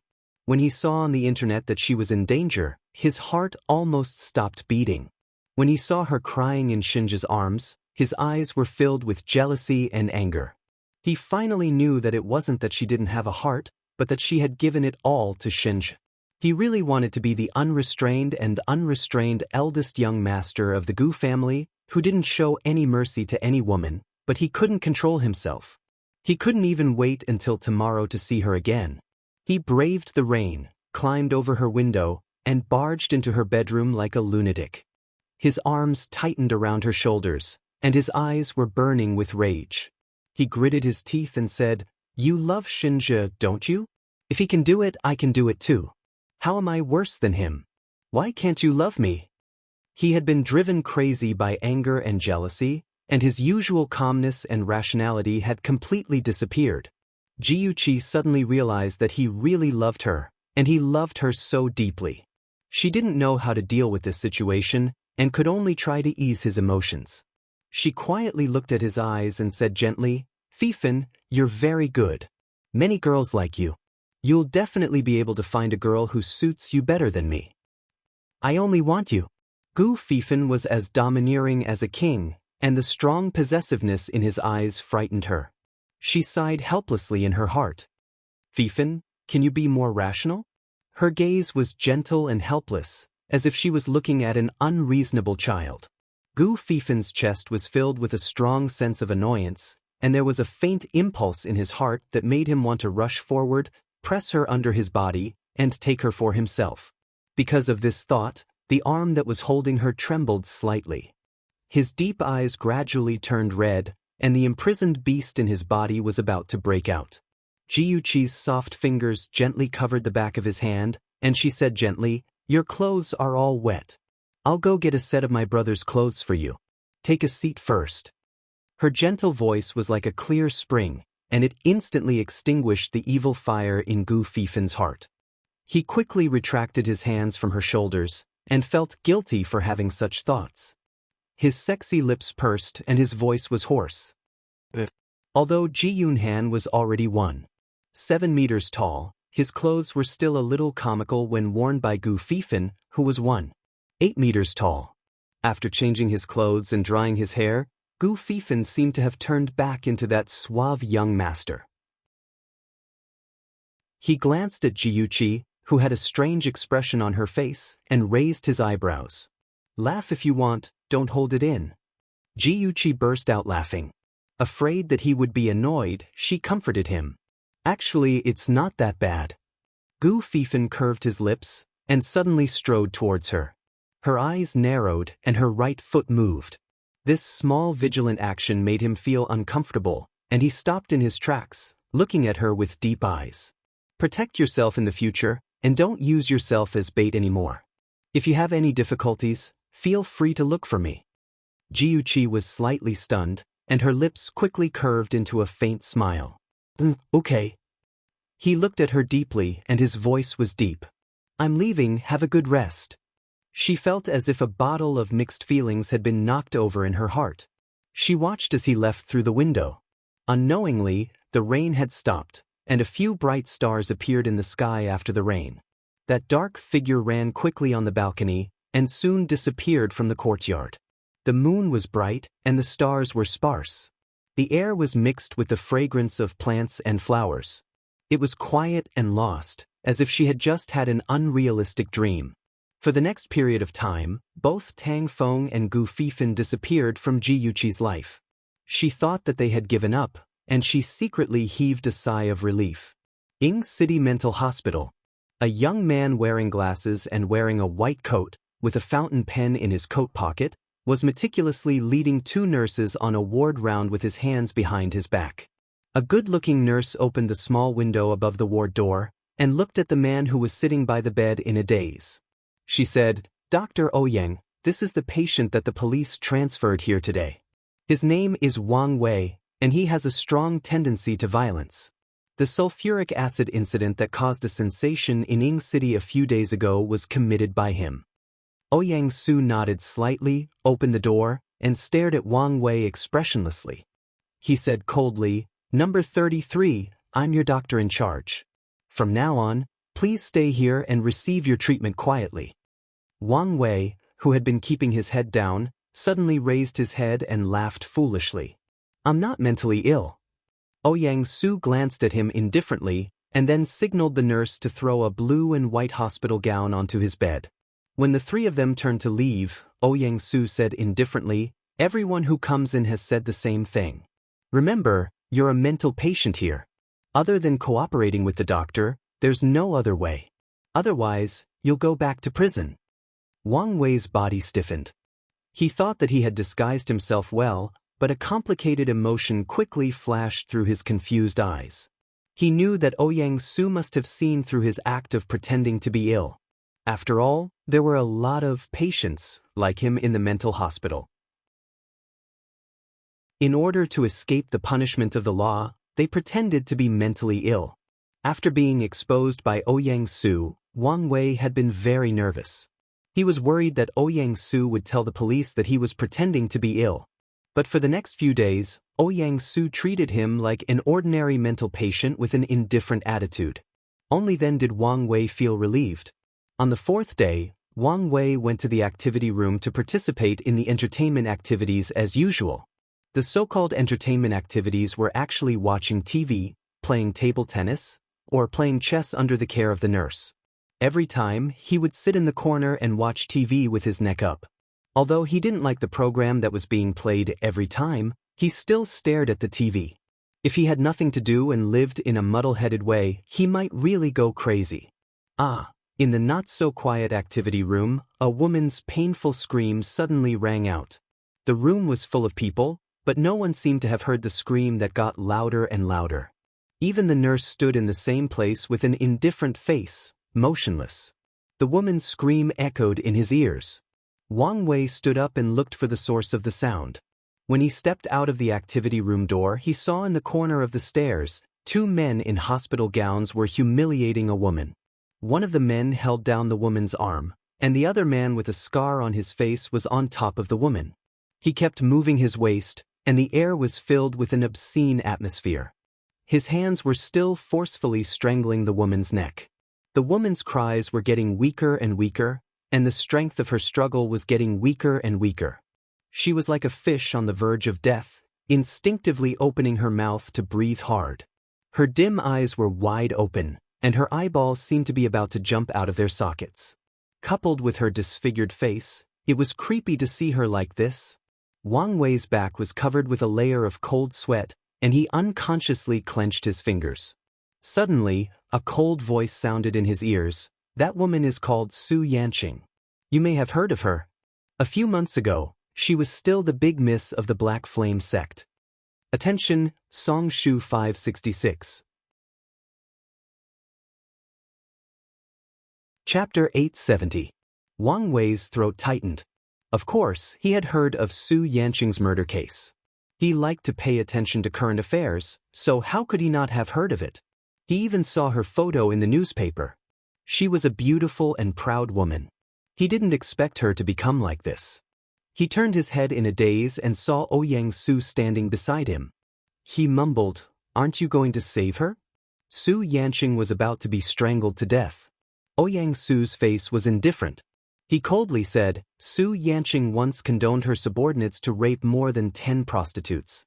This is her retribution. Why should I save her?" Wang Wei was agitated. He suddenly shouted, "You're a doctor." Ouyang Su coldly stared at him. His gaze was as cold as a poisonous snake's. "I'm a doctor, so I'm only responsible for things within the scope of my job." Wang Wei clenched his teeth. The fake confusion in his eyes had completely disappeared, leaving only the flames of anger. He had accused Ouyang Su of being irresponsible, but he had never thought of rushing up to save Su Yanqing himself, because he was afraid of provoking those two lunatics. Ouyang Su seemed to have seen through his thoughts. He sneered and shook his head. He coldly said, "It seems that you haven't adapted to your identity." Wang Wei was startled. His tense body slowly relaxed. The anger in his eyes also quickly faded. Once again he was at a loss. He no longer looked at Ouyang Su or Su Yanqing. He turned around and returned to the activity room. Ouyang Su pushed up his glasses to cover the coldness in his eyes. The corner of his lips curled up in a mocking smile. At this time, the man on top of Su Yanqing's body quickly moved. He reached his peak and finally let go of Su Yanqing's neck. Su Yanqing had already fainted. She was lying on the ground, allowing the other man to start a new round of abuse. Ouyang Su looked away as if he saw something dirty. He waved his hand and called 2 nurses. They pulled the 2 men away and sent Su Yanqing back to the ward. After all, their purpose was not to let her die easily, but to let her live in pain. In front of the hospital building, there was a garden with green trees and fragrant flowers. Every day, Wang Wei would wander around here for a while. He liked to sit on a bench under the shade of a tree and stare at the tall courtyard wall, imagining what his eldest daughter and youngest son were doing right now. A tall and straight figure quietly stood beside him. His handsome face, which seemed to be carved out of ice and snow, exuded a chilling aura. He coldly said, "Someone once committed suicide by jumping off a building from the 6th floor. His brain was ruptured and his flesh was badly mangled. His corpse is lying right in front of where you are sitting." Wang Wei suddenly felt a chill all over his body. He couldn't help but imagine a bloody scene. He seemed to see that person lying at his feet. He panicked and retracted his feet, but immediately straightened his body to hide his fear. Ouyang Su's deep and serene eyes stared ahead as he lightly said, "That man is the son of an official. He raped and killed a 17-year-old girl. In order to escape the punishment of the law, his father used his connections to forge a medical record and sent him here. In the beginning, his life was very relaxed. Later on, he really had a mental problem. He suffered from persecutory paranoia. He always suspected that someone was out to harm him. He even said that the girl's ghost had returned to take his life. Finally, one day, he went completely crazy and jumped from the 6th floor. It was said that before he jumped, he even shouted, "I'll return you my life, I'll return it to you." He casually recounted the story as if he was talking about the weather. However, Wang Wei felt his hair stand on end and goosebumps appeared on his skin. He was originally an atheist, but when he heard this story, his mind couldn't help but imagine the scene of a ghost taking his life. His heart felt waves of fear. Wang Wei forcefully shook his head and cast aside those wild thoughts. He clenched his fists and angrily said, "Dr. Ouyang, what are you trying to do?" Ouyang Su looked at him expressionlessly. His tone was calm. "Chatting and telling stories. This is a new treatment method I created." Wang Wei tried hard to suppress the anger in his heart. "I don't need this kind of treatment." After shouting, he ran away in a sorry state. Ouyang Su's cold voice came from behind him. "I'm your attending doctor. You must follow my treatment plan. Of course, you can also choose to return to prison." Wang Wei's back stiffened for a second. Then he walked away without looking back. The next day, Ouyang Su did his usual ward rounds. He put his hands in the pockets of his white coat and indifferently looked at Wang Wei, who was lying on the bed. He lightly said, "The patient who used to live here was a young girl in her early 20s. Wang Wei irritably covered his ears. The storytelling treatment had begun again. However, that cold voice still stubbornly drilled into his ears. That girl's father was very rich. He also spoiled her a lot, causing her to develop an arrogant and domineering personality. She and her friends raced and killed a couple. After the hit and run, her father found someone to take the blame for her and settled the matter. After that, she didn't repent at all. Instead, she went from bad to worse. She and her friends kidnapped a poor girl and tortured her to death. The reason was that the poor girl had taught her a lesson. After the murder, the girl's father sent her to this hospital in order to save her life. The girl's personality was irritable and she was not popular. Gradually, a group of people bullied her. She began to shrink back and become paranoid. She didn't dare to leave the ward. Every day, when she closed her eyes, she would have nightmares. She dreamed of the girl she tortured to death and the couple she killed. Later, she had a mental breakdown. She snatched the fountain pen from my pocket and used it to pierce her own throat. Blood sprayed everywhere. Even the ceiling was dyed red. Ouyang Su's voice suddenly became gloomy and cold. It was like a bone-piercing cold wind, chilling to the bone. After the girl died, her parents disliked her and were even unwilling to collect her body. They entrusted us to bury her. You see, human emotions are very weak. Even those who love you deeply at first will fear you because of your blood-stained hands. They will hate you and eventually abandon you. Don't say any more, don't say any more. Wang Wei couldn't stand it anymore. He hugged his head and shouted manically. No, what Ouyang Su said was wrong.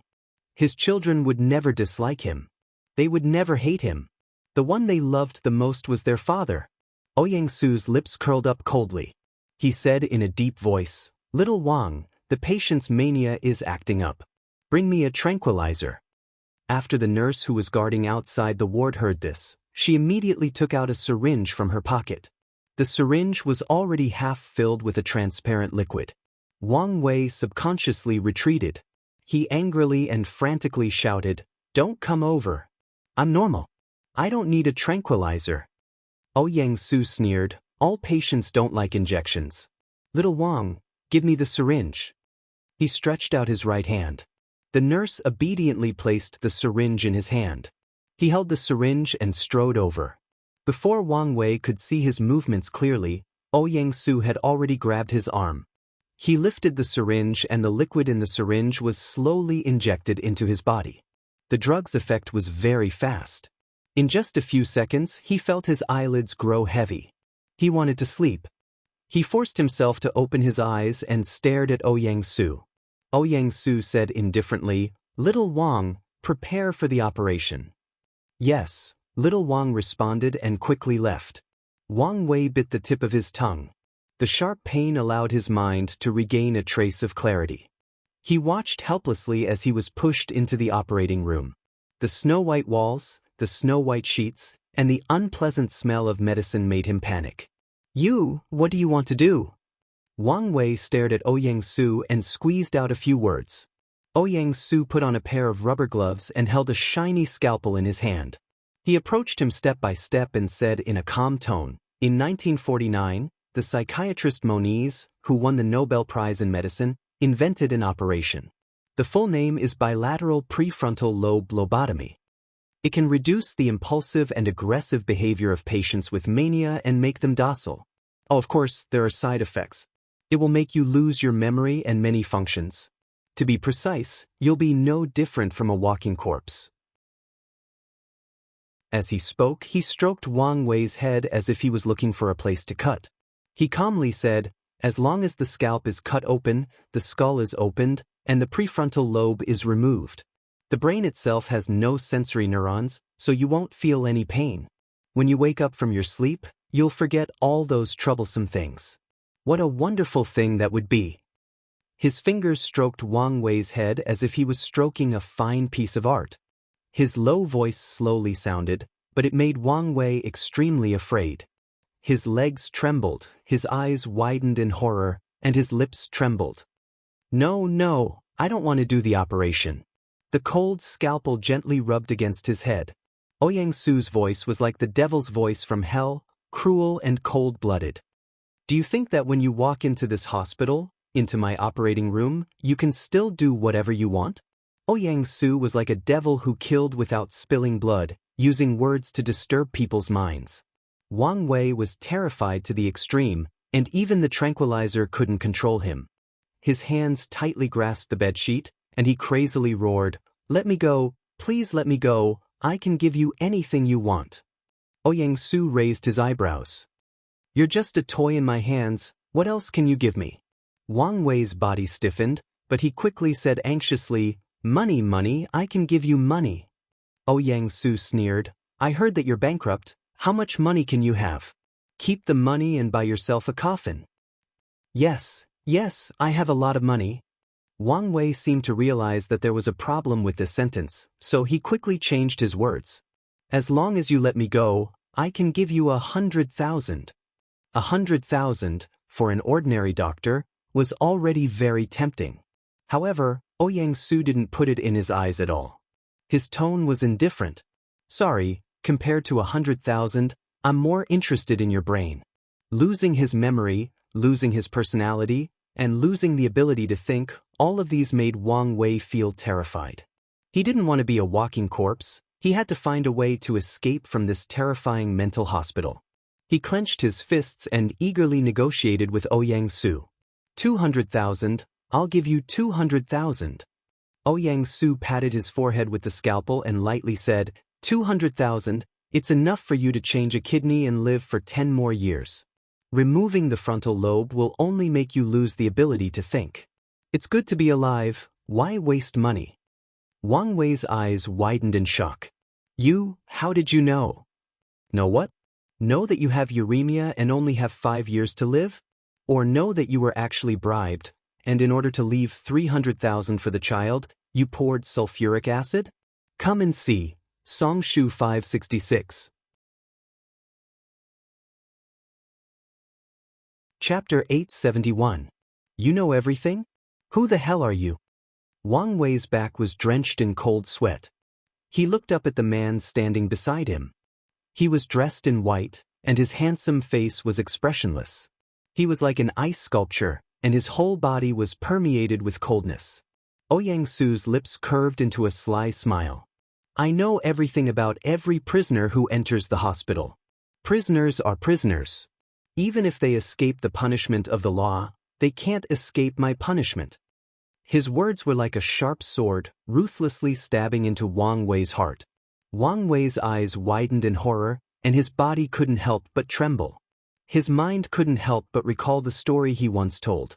In a flash, he suddenly understood something. He struggled to move his body to the other side of the operating bed and shouted, It's you! The one who jumped off the building, and the one who committed suicide with a pen, they were all killed by you. Well, not bad. You're smart. I'm a psychiatrist, and I'm very good at messing with their minds and making them collapse.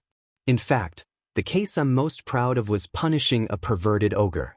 He not only raped and killed a girl, but also dismembered her body to stew soup. Later, he bit off his own wrist and swallowed it mouthful by mouthful. He bled to death. Don't you think it's very interesting? Pervert, devil, stay away from me. Perhaps it was because of extreme panic, or perhaps because the drug's effect had worn off, but Wang Wei's hands and feet were able to move. He turned over and jumped out of the bed, running like the wind toward the door. Ouyang Su smiled coldly. He slightly raised his right hand, and the scalpel in his hand flew over Wang Wei's head and heavily inserted into the door. Wang Wei stopped in shock. He only felt a chill on his scalp. He reached out to touch it and a handful of hair fell down. If Ouyang Su had thrown the scalpel a little lower, half of his head would have been cut off. Wang Wei was so scared that his legs went soft and he couldn't stop trembling. The door was only a few steps away from him, but he couldn't walk over. The sound of footsteps came closer and closer. The tall white figure was getting closer and closer. The gloomy voice sounded like it came from hell. Run, why don't you run? Wang Wei fell to the ground. He knelt on the ground with his hands on the ground and cried bitterly. I beg you, let me go. I didn't mean it, I really didn't mean it. I just wanted to leave a sum of money for my child before I die. I was wrong, I shouldn't have harmed others. I know I was wrong, please forgive me. Ouyang Su pulled the scalpel from the door, casually played with it, and lightly said, Who ordered you? I don't know. It was a man who contacted me. I don't even know how he found me. Wang Wei said incoherently. The man was very tall. When he saw me, he was wearing a black coat and black sunglasses. He gave me a sum of money and a bottle of sulfuric acid. He said that after the mission was completed, he would give me another 200,000 yuan. Before he left, he gave me a photo of Jiuqi. He said that he would tell me the time and place of the operation. And I don't know anything else. Ouyang Su took out a photo from his pocket and put it in front of him. Is it this man? Yes. It's him. He also said that I won't go to jail because of this. He'll find a way to arrange for me to be sent to a mental hospital. I can live comfortably for the next 5 years, and he'll arrange for my children to visit me. Wang Wei seemed to be showing his loyalty, and he told him all the details he knew. Ouyang Su looked away and said, Did he mention the title of Mrs. Ji? Wang Wei thought for a bit and shook his head. Ouyang Su's face was cold as he said with certainty, He did. You heard him mention it when he was on the phone. Wang Wei nodded. Yes. I heard it. I definitely heard it. Ouyang Su curled his lips. Very good. You know what to say in court, right? I know. Law. Court? What? Do you want to stay here and have your head cut by me, or pierce your throat with a pen, or jump off a building to commit suicide? No. I'd rather go to jail. Wang Wei's tense muscles relaxed. He had finally escaped from the devil. Ouyang Su sneered. It's good that you understand. You won't have a good ending if you fall into my hands. Wang Wei desperately nodded his head, indicating that he understood. His flattery was obvious. Ouyang Su stared at him coldly. If anyone finds out about me, I can guarantee that your daughter and son will be sent to a mental hospital for the rest of their lives. I didn't hear or see anything. Please don't hurt my children. As long as he escaped, and as long as the children were safe, Wang Wei wouldn't be stupid enough to run into his gun again.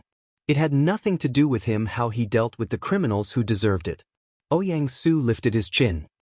I'm very satisfied that you know what's good for you. You can go out and return to your ward. Remember, don't wander around. If something happens, I can't save you. Wang Wei quickly nodded. He opened the door and carefully walked out. After confirming that the other party wouldn't make things difficult for him, he ran away. The whole corridor echoed with his hurried and panicked footsteps. Ouyang Su closed the door of the operating room, turned around, faced the white curtain, and lightly said, You can come out now. A woman wearing jeans, a black t-shirt, and black sunglasses slowly walked out from behind the curtain. She chuckled softly and said, As expected of the devil doctor. You're really good at breaking people's psychological defenses. You flatter me. Ouyang Su lightly glanced at her and handed her the photo in his hand. This is the photo you gave me. Today, I'll inform the police and tell them that Wang Wei is pretending to be crazy. I think he'll be transferred back to prison soon. Thank you. Ji Yuqi took the photo. The person in the photo was Xie Bing. He was wearing a black suit and sunglasses. It turned out that Chen Tingfang had bribed Wang Wei through him. Chen Tingfang, this woman, did things flawlessly. If he didn't find a breakthrough from Wang Wei and dragged her into the water, it would be difficult to catch her foxtail. Ouyang Su didn't look at her. He slowly took off the rubber gloves on his hands. He had a pair of beautiful hands. His white and slender fingers were naturally an artist's hands. However, they were stained with a lot of blood. Ji Yuqi suddenly felt a little regretful. She pondered for a moment and slowly said, Ouyang, put down the burden and be yourself. You'll be an excellent psychiatrist. Ouyang Su's movement stiffened, but he quickly continued. The pause was very short. If Ji Yuqi hadn't been watching him, she wouldn't have noticed. His voice was very calm. You know too much. From the moment she came to him and asked him to treat Su Yanqing specially and deliberately target Wang Wei, he knew that this woman understood him and knew his background. Ji Yuqi looked at him seriously. We're the same kind of people. Hatred made us give up on kindness and correct morals. Therefore, I treat you as a friend. I don't want to see you fall into a desperate situation. Ouyang Su raised his head and looked at her beautiful eyes. In her eyes, he saw his ugly self. He also hated that self. However, once something started, there was no turning back. His expression slightly changed and he muttered, perhaps on that day, everything will end. It might not be a bad thing. Ji Yuqi shook her head and said in a slightly anxious tone, you don't understand. Your reputation will be ruined, you'll go to jail, and even pay with your life. Ouyang Su's eyes were blank. So what? Death was the best way to end evil. He had used this method to end the evil lives of many people. Ji Yuqi felt sad. He had wanted to stop his actions long ago, but he couldn't control himself. Therefore, he wanted to be stopped by others. He had long hated life. She didn't know how to persuade him. Her legs uncontrollably walked in front of him and her fingers gently rested on the back of his hand. He numbly allowed her to grab his hand and looked at her calmly. She slowly bloomed a smile and said softly, actually, this world is still very beautiful. Although I have hatred in my heart, I also have people I want to protect. I also have people who love me. For them, no matter how difficult it is, I have to live on. Ouyang, you will definitely have such a person too. Ouyang, you're not a god. You can't punish all evil on behalf of the law. You're a human. You'll feel pain, loneliness, and love. Being a person who can cry and laugh is much better than being a god who has no desires. Her voice was gentle and her gaze was clear. It was like a spring breeze that caressed one's face, making one unable to help but sink into it. She lowered her eyes slightly and looked at their overlapping hands. She smiled and said, do you feel it? The warmth from a friend? Her fingertips were cold at first, but after their skin touched for a while, they gradually warmed up. The warmth from her palm was also transmitted to his body. It was like a warm current flowing into his cold heart. He suddenly felt irritated as if he had been seen through. He flung her hand away and used sharp words to protect himself. Since you want me to help you, why do you have to be so pretentious? Yes, that's why I'm very despicable. I want to use you to achieve my goal, but I also want to persuade you. Actually, you can be as despicable as me. I believe that you have 100 ways to make those criminals who pretend to be crazy admit their sins. Since that's the case, why do you have to harm their lives? Isn't it best for them to go back to prison for the rest of their lives? She was still smiling, so calm that it made him pale in comparison. He suddenly felt that what she said was very reasonable. He was not a god and could not punish all the sinners, but he could use his ability to make those sinners wake up and receive the punishment they deserved. His expression was still cold, but there was already a fluctuation in his eyes. Ji Yuqi knew that her words had already aroused his interest, so she did not say anything more. When she turned to leave, her back was facing him. She said one last sentence, Ouyang, actually, there has always been a person who loves you by your side. If it wasn't because she loves you, she wouldn't have hidden your actions. The pressure and pain she has endured is no less than yours. I think you've noticed it yourself. Cherish her well and don't let yourself regret it. After saying that, Ji Yuqi directly opened the door. A delicate and pretty nurse was standing at the door. When she saw her come out, the nurse politely smiled. Ji Yuqi also smiled at her and said softly, "Little Wang, don't give up on Ouyang. You might be the only sunshine in his life." Add, Song Shu 566. Chapter 872. Little Wang's eyes widened in shock, and her cheeks quickly turned red. Ji Yuqi smiled and walked away under her astonished gaze. Ouyang Su, known as the Devil Doctor, was arrested by the police 3 years later on suspicion of murder. The Devil Doctor was the nickname given to him by the media at that time. Little Wang, the nurse, was also arrested at that time. She was suspected of covering up for him. She knew that Ouyang Su used professional skills to induce patients to commit suicide, but she hid it for him for 6 years.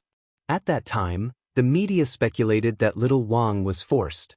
However, Ji Yuqi felt that it was because of love. Only love could be so tolerant. Ji Yuqi had been shocked when she'd first seen the case. Ouyang Su seemed ruthless, but he was very emotional. At that time, his sister was raped and killed by the son of an official. The son of an official took advantage of a loophole in the law and falsified medical records, pretending to be mentally ill, and was admitted to a mental hospital. In order to avenge his sister, he worked hard for 3 years before he entered the hospital. Step by step, he drove the son of an official crazy and to his death. Since then, Ouyang Su saw through the darkness of society and embarked on the path of punishing criminals who pretended to be mentally ill. The first story he told Wang Wei was that the son of an official who jumped off the building was actually the person who killed his sister. Ouyang Su killed more than 10 people and was finally sentenced to death. Little Wang was also sentenced to 2 years in prison for covering up for him. After his matter was exposed, it caused a huge social reaction. Some people even called for him not to be sentenced to death because everyone who died in his hands deserved it. He had never hurt the innocent. However, the law was ruthless, and he was punished by the law in the end. Ji Yuqi sympathized with him and felt that it was not worth it for him. So, she spoke out rashly to change his tragic ending. Facing the bright sun, she walked out of the mental hospital and stopped to look at the blue sky.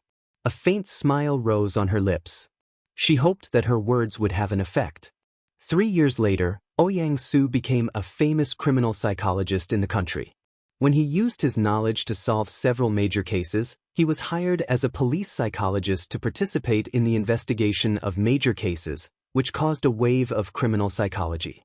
In the same year, he married Little Wang and invited Ji Yuqi and her husband to attend the wedding. During the toast, he specially gave a toast to Ji Yuqi to thank her for guiding him in the right direction, which caused Shinja to be jealous. This is a story for later, so let's not talk about it for now. Soon, the media revealed that Wang Wei was pretending to be mentally ill. Ji Yuqi filed a lawsuit against Wang with Ji Bowen's full support. Before the trial started, Chen Tingfang was already anxious. She was worried that Wang Wei would confess the truth. She wanted to visit him in prison to calm him down, but it wasn't convenient for her to appear. Wang Wei had met Xie Bing before, so she couldn't let Xie Bing appear either. After thinking about it, she thought of Wang Wei's ex-wife, Jiang Ling. She planned to use Jiang Ling to threaten Wang Wei. Who would have thought that by the time Xie Bing arrived at Jiang Ling's residence, Jiang Ling had already escaped with Wang Wei's 2 children. Chen Tingfang was so anxious that her mouth was bubbling. But there was nothing she could do, and she could only resign herself to fate. Xie Bing was even more anxious than her. After all, he was the one who contacted Wang Wei. Although he wore sunglasses and disguised himself, what if Ji Yuqi was already prepared and found him? He was even prepared to assassinate Wang Wei. If Wang Wei dared to expose him, then he would kill Wang Wei through his connections in the prison. But he didn't expect that Shinja was already prepared. Through his connections, he arranged for Wang Wei to be in a separate room and guarded 24 hours a day. Except for the director's approval, no one could come in contact with him. Just as everyone was either sad or happy, nervous or expectant, the first trial started. During the trial, Wang Wei confessed to the fact that he pretended to be mentally ill. During the further trial, he admitted that he was ordered by someone to try to hurt Ji Yuqi with sulfuric acid. Before the trial, Wang Wei's lawyer picked up a few portraits and presented them to the judges. Then he picked up a portrait and said to the audience, "Judges, presiding judge, the portrait in your hands is based on Wang Wei's description of the person who bribed him. Based on this portrait, we investigated one by one and finally locked onto the target. He is the driver of the Ji family, Xie Bing. Now, I implore you to let Xie Bing appear in court." Xie Bing was brought to court. Of course, he wouldn't admit that he hired someone to kill Wang Wei. At this time, Wang Wei suddenly said, "That day, you found me in my rented apartment and said that you wanted to talk about business. After you left, I found a strand of hair on the sofa.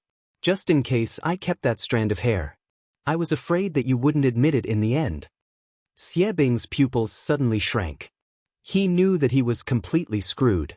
After the judge warned Wang Wei for his sudden interruption, he said, "The defendant's lawyer, please present evidence to prove that the defendant was ordered to commit the crime." The lawyer took out 2 DNA analysis reports. After the DNA analysis, the hair left by Wang Wei is a complete match with Xie Bing's DNA. It's enough to prove that Xie Bing hired someone to kill Wang Wei. Who knows where Wang Wei got that strand of hair? Maybe he was already prepared to frame me. Xie Bing's face darkened as he tried to argue. The lawyer was already well prepared. He presented evidence to prove that Wang Wei and Xie Bing had no relationship, and there was no reason to frame him. Then he invited a few witnesses. These people lived in the same building as Wang Wei, and they all said that they saw Xie Bing enter and leave the building wearing sunglasses. Ji Yuqi watched coldly as the lawyer forced Xie Bing into a corner step by step. In fact, the so-called evidence, the hair, and the eyewitnesses were all arranged by her long ago. Xie Bing was too meticulous and didn't leave behind any evidence that could be used against him. Unfortunately, he didn't know and had no way to prove his innocence. In the end, Xie Bing committed the crime of intentional injury for hiring someone to kill Wang Wei and was sentenced to 2 years in prison. Although Wang Wei was counted as an accomplice, he was the one who committed the crime. Later, he pretended to be mentally ill and tried to escape the law, so the circumstances were serious and he was sentenced to 3 years in prison. After the criminal was escorted out of the court, the reporters swarmed over. After all, this case was complicated and confusing, and it involved the eldest daughter of the Ji family and the eldest young master of the Shen family. One could imagine how much attention there was. On the way to the prison van, Wang Wei suddenly turned to look at Xie Bing and asked curiously, "Xie Bing, you were just ordered by someone, weren't you? I overheard you calling the other party Mrs. Ji on the phone that day. You were following Mrs. Ji's orders to hurt Miss Ji, right? But I'm curious, why didn't you accuse her in court?" His voice was neither loud nor soft, just enough for the reporters to hear clearly.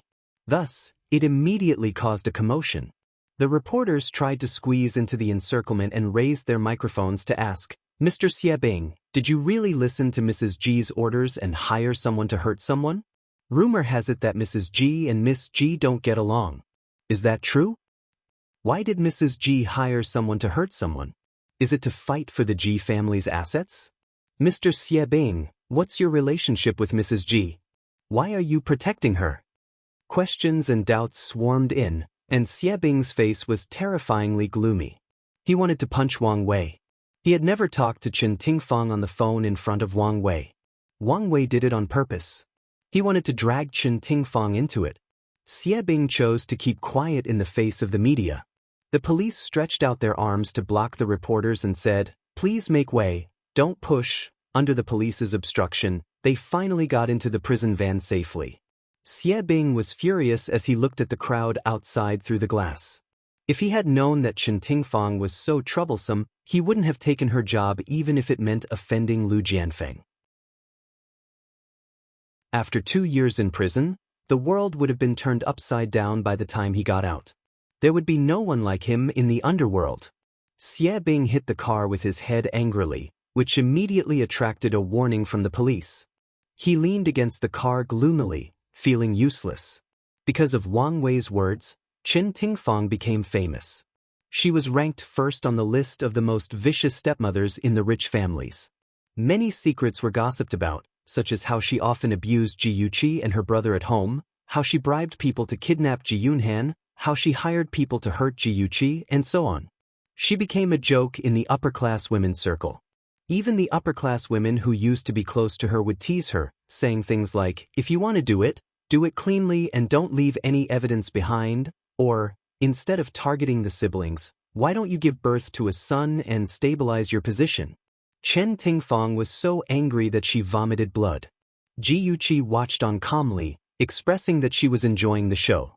Of course, she was the one who had come up with the most vicious stepmother ranking. Moreover, it had been quoted by the tabloid entertainment magazines and newspapers, and its sales for that period had skyrocketed. Ji Bowen flew into a rage. In front of the whole family, he did not give Chen Tingfang any face and reprimanded her. Chen Tingfang sobbed and pretended to be innocent. "Bowen, that Wang Wei is obviously framing me. Why do you believe a murderer and not me?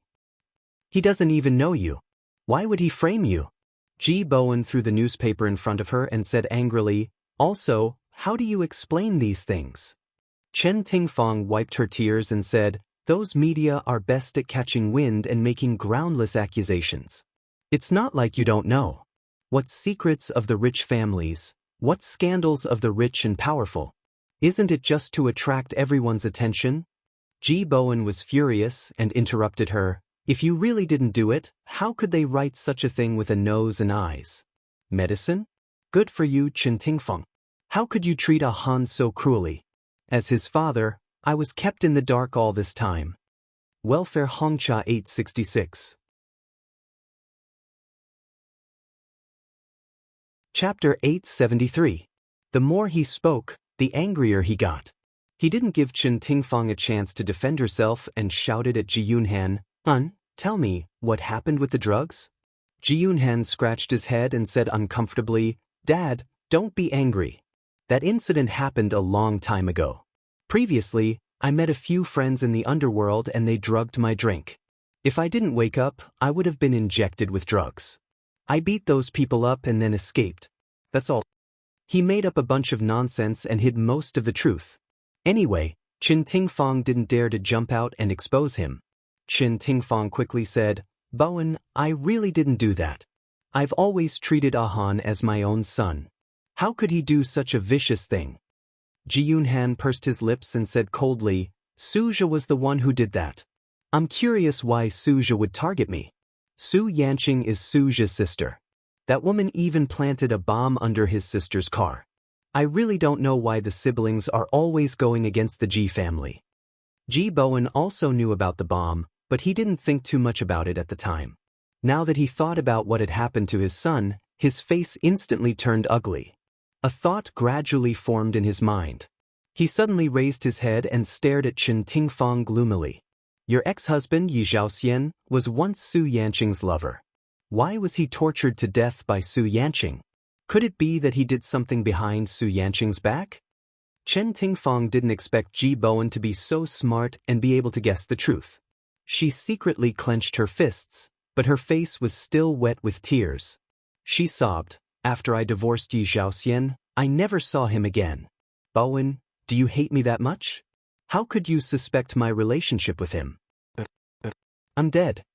As she spoke, she covered her face with a handkerchief and cried in despair. Seeing her heartbroken appearance, Ji Bowen also felt bad. So many things had happened at home, and the children had encountered so many dangers, but he actually didn't know. And the evidence pointed to his wife, indicating that she was the culprit. All of this made his head hurt even more and his heart hurt even more. Ji Bowen's face was gloomy and he frowned in deep thought. Ji Yuqi and her brother didn't speak. Only Chen Tingfang's sobs could be heard in the living room. The atmosphere in the living room was suffocating. Just then, a clear and pleasant voice drifted over. "Mom, Uncle Ji, we're back." When Chen Tingfang heard her daughter's voice, she quickly stopped sobbing and wiped away her tears. Just then, Yi Zisu held onto Jiang Tianhao's arm and quickly walked into the living room. Behind them was a servant who was holding bags of various sizes. It was obvious that the two of them had a pleasant honeymoon trip. Their faces were rosy and they were in high spirits. Yi Zisu's brows carried the unique charm of a newly married woman. When they got closer, they realized that the atmosphere wasn't right. Yi Zisu let go of Jiang Tianhao's arm and quickly walked over to Chen Tingfang. Her face was full of worry. "Mom, what's wrong? Are you not feeling well?" Chen Tingfang secretly pinched the back of her hand and smiled. "I'm fine. Zisu Tianhao, did your trip go well?" Yi Zisu received her hint and didn't ask any further. She giggled and said, "It went very well. We went to a lot of fun places." "That's right, mother-in-law. You don't know this, but Zisu had so much fun that she didn't want to come back." Jiang Tianhao was still as handsome and gentle as ever. He laughed and teased to liven up the atmosphere. Then he turned to Ji Bowen and said with a smile, "Father-in-law, wherever we go, Zisu will collect interesting local trinkets and bring them to you. She hopes that you can forgive her for being insensible in the past." Yi Zisu pouted cutely. She tugged at his arm and shook it. "Hey, you were the one who said that. Why are you pushing the blame onto me? Uncle Ji, you mustn't believe what he said. He collected all those trinkets. I also said that Uncle Ji wouldn't like those childish things. Guess what he said? He said that you don't lack anything but some interesting trinkets, Uncle Ji." The husband and wife echoed each other and deliberately said some funny things. No matter how angry Ji Bowen was, he couldn't lose his temper. It was rare for the family to be reunited. He changed his expression and said to them in a rare kind tone, "Since you've prepared small gifts, why don't you take them out for me to see?" Jiang Tianhao patted the back of Yi Zisu's hand and smiled brightly. "Hurry up. Father-in-law has already said that if the gifts don't satisfy him, be careful that he won't give us food to eat." Yi Zisu stuck out her tongue playfully. She ran to the pile of bags and rummaged through them. Jiang Tianhao naturally sat across from Ji Bowen and chatted about the interesting things that happened during their trip. Ji Yuqi also chatted with him. The atmosphere became more harmonious. Ji Bowen nodded in satisfaction. He thought that after Jiang Tianhao and Yi Zisu got married, Jiang Tianhao was much more sensible than before. "This is for Uncle Ji. Uncle Ji, these are all local trinkets. Please don't dislike them. Otherwise, we won't be able to eat lunch." Yi Zisu held a beautifully wrapped big box in front of Ji Bowen and joked playfully. Ji Bowen smiled and said, "Let me see what it is first." He opened the box and saw that it was filled with handicrafts or works of art. There was a ceramic snuff bottle, a set of stamps from 1956 to 2004, a Balinese wooden statue of a goddess, and so on. Although they weren't expensive, they were quite interesting. It was obvious that the two of them had put in some effort. Ji Bowen was still very satisfied. The gift that the couple gave to Chen Tingfang was a very Greek-style jewelry necklace. As soon as she took it out of the jewelry box, she felt that it was dazzling and very charming. The gift for Ji Yuqi was a forget-worry bead made of black agate. Yi Zisu affectionately tied it around her wrist and said with a smile, "Sister Chi-Chi, it is said that forget-worry beads can bring beautiful blessings to people. I wish that you will forget your troubles and sadness and will always be so beautiful." Ji Yuqi lowered her eyes and looked at the forget-worry bead on her wrist. Her lips curved into a faint smile. "Thank you, Zisu. I also wish you and Tianhao a happy life." Yi Zisu smiled sweetly. "Thank you, Sister Chi-Chi. We will definitely be happy." Hearing Yuqi's blessing, Jiang Tianhao felt very uncomfortable. Had she forgotten about him so quickly? It was obvious that he had forgotten his current identity. The way he looked at Ji Yuqi became complicated. Fortunately, Yi Zisu suddenly said, "Of course, we can't forget Ahan's gift. An, this is your gift. Quickly open it and see if you like it." Ji Yunhan looked up and revealed a bright smile. "Thank you, second sister, second brother-in-law." Yi Zisu's hand that was holding the gift box trembled. This little rascal had always been rude to her and had never called her second sister. He was acting strangely. He must be up to something again. Her eyes moved slightly and her smile was even brighter than his. She handed the box to him and said sweetly, "Don't be so polite.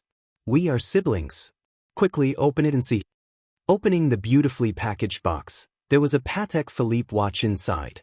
My Gigai, Yi Zissou was quite generous.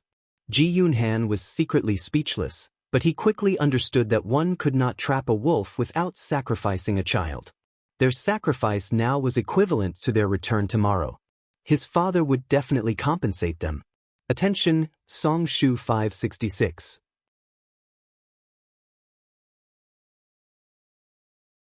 Chapter 874.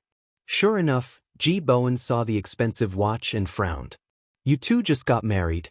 Don't be too extravagant." Jiang Tianhao stopped smiling and said seriously, "How can I be stingy with my family? However, we will do what we can in the future. Please don't worry, father-in-law." Ji Bowen nodded in satisfaction. "Quit your original job and rest for 2 days. Then report to the company. I want you to train in the marketing department. What do you think?" Jiang Tianhao hurriedly said, "Father-in-law's arrangement is very good. I also plan to train in the marketing department. Please don't worry. I won't let you down." "Very good. You two must be tired. Go upstairs and rest. Don't go back tonight. Stay here for dinner." After Ji Bowen finished speaking, he glanced at Chen Tingfang. "Tingfang, come with me to the study." Chen Tingfang knew that she couldn't avoid it today. She didn't want her daughter and son-in-law to see that something was wrong. She smiled and agreed. Then, she instructed the kitchen to make a few dishes that her daughter and son-in-law liked. Then she went upstairs to the study. Ji Bowen sat behind the desk with a cigarette in his hand. He hadn't smoked in a long time. He would only smoke when he was troubled. Chen Tingfang looked down and walked behind him in an extremely gentle manner. She massaged his shoulders and said softly, "Bowen, you still don't believe me?" Ji Bowen's face was gloomy and his voice was hoarse. "The evidence is right there. How do you want me to believe you?" She said aggrievedly, "What kind of evidence is that? It's just the media's wild guesses. I've been with you for so many years. Don't you know my character?"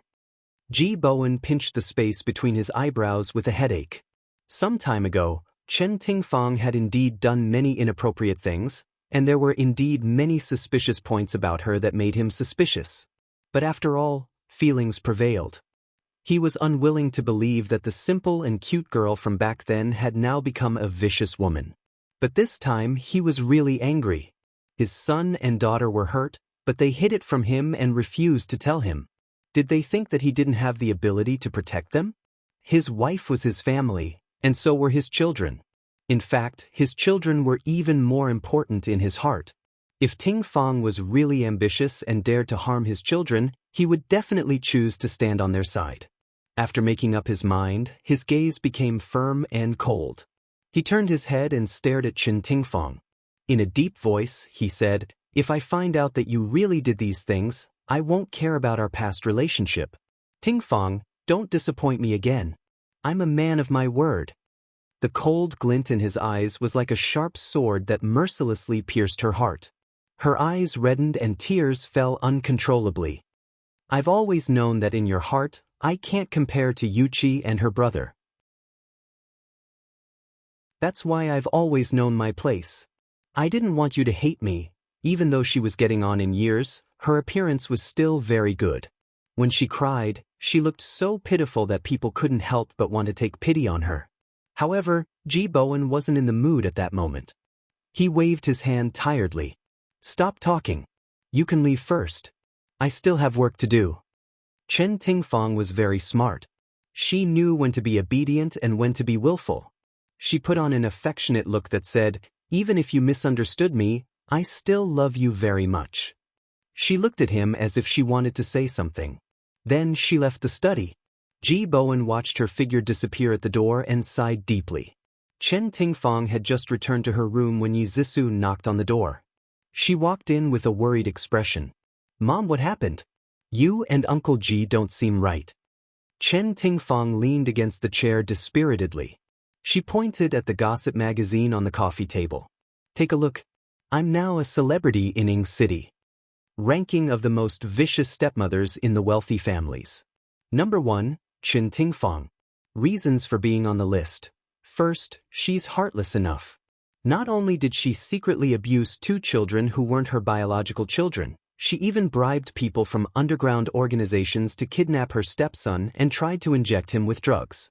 She bribed Wang Wei to splash sulfuric acid on her stepdaughter in an attempt to disfigure her. Second, her acting skills are high-end and classy. She can be considered a best actress. Her acting as a virtuous wife and loving mother is so vivid that even her husband, who shares the same bed as her, is kept in the dark. I'll give you 32 likes. Most vicious stepmother, please do your best. We all have high hopes for you. The magazine published Qin Tingfang's photos and her vicious deeds. The more Yi Zhisu read, the more alarmed she became. 80 to 90% of the content was true. What was more frightening was that the person who leaked the news even stated the time and place clearly. Yi Zhisu's fingers tightened and she crumpled the magazine into a ball. She said anxiously, "Mom, what's going on? Why would those things appear in the magazine?" Qin Tingfang said coldly, "The person who leaked the news seems to have been hiding in the dark and spying on us. Other than Ji Yuqi, I can't think of a second person who knows about these things. Every time we deal with Ji Yuqi, we're always tricked by her. She seems to have known what we're going to do. Zhisu, do you think she installed a listening device in our room?" Yi Zhisu was shocked. "That can't be. That's hard to say. I'm going to get someone to check this villa thoroughly. For safety's sake, we'll all get a new SIM card. In the future, we'll use the new SIM card when we talk, in case she eavesdrops on us. Also, if there's anything important in the future, we'll discuss it outside." Yi Zhisu hesitated for a moment. "Mom, don't you think you're making a mountain out of a molehill? Maybe she's just too lucky, or maybe we gave ourselves away and made her realize that something was wrong." Qin Tingfang said with certainty, "No, once or twice can be considered good luck. But to be able to turn danger into safety every time, that's very unusual. Zhisu, this time, I've lost a lot. Xiebing went to jail for me. I have to compensate him. In addition, I spent 300,000 to bribe Wang Wei. I don't have much money left. After Tianhao enters the G Group, let him build up his own power and take control of the G Group as soon as possible. He's our only hope now." Yi Zhisu massaged her shoulders and said softly, "Mom, don't worry. I've already talked to him. He won't let us down." "I hope so." Qin Tingfang closed her eyes tiredly. Actually, she didn't think highly of Jiang Tianhao, but since they were in the same boat, she had to help him. Ji Yuqi was in the room talking to Qing Sang on the phone. During this period, she was being watched too closely by Qin Tingfang. She couldn't go to the company, so she entrusted the company to Qing Sang. Every day, Qing Sang would report to her about the company's situation. "There's news from the factory. The first batch of goods is ready. They can be sent out tonight. The Yu Family Shopping Mall is also ready. When do you plan to launch our brand?" Ji Yuqi thought for a while and said, "There's no rush. We missed the summer clothing market. Now we're aiming for autumn and winter. I plan to hold a fashion conference and invite all the major media outlets to promote our brand." "Oh right, the brand Amy, under the G Group, will be holding a fashion conference next week. Arrange for 2 designers to attend. They're young ladies with no experience. It'll be good for them to go and learn from them." "Okay, I understand." The Ministry of Commerce has already signed agreements with a few online media outlets. After our brand is launched, the online promotion will be fully launched. Ji Yuqi smiled and said, "Thank you for your hard work, Qing Sang. Help me tell everyone that they'll get a bonus next month." "Okay, then I'll thank COG on behalf of everyone." Qing Sang's tone had a rare hint of teasing. Ji Yuqi joked, "I didn't expect Vice-O Qing Sang to be so kind. If you share some of this kindness with Yu Lei, he won't be so sad." Almost everyone in the company knew that Yu Lei had feelings for Qing Sang. After all, the Western-style CEO Yu sent a bouquet of roses to her office every 2 to 3 days. Qing Sang's voice was cold. "Actually, our big boss is also quite sad." The big boss was referring to Shinja. Although the news of Shinja sacrificing himself to save Yuqi was exposed by the media and caused everyone to speculate about their relationship, due to multiple considerations, Yuchi didn't plan to publicize their relationship for the time being. Therefore, Shunja had been complaining recently. Hey, you can't take revenge like this. Yuchi wanted to say something, but suddenly heard a knock on the door. She walked to the door and said, "Someone is knocking on the door." "That's it. I'll leave the company to you."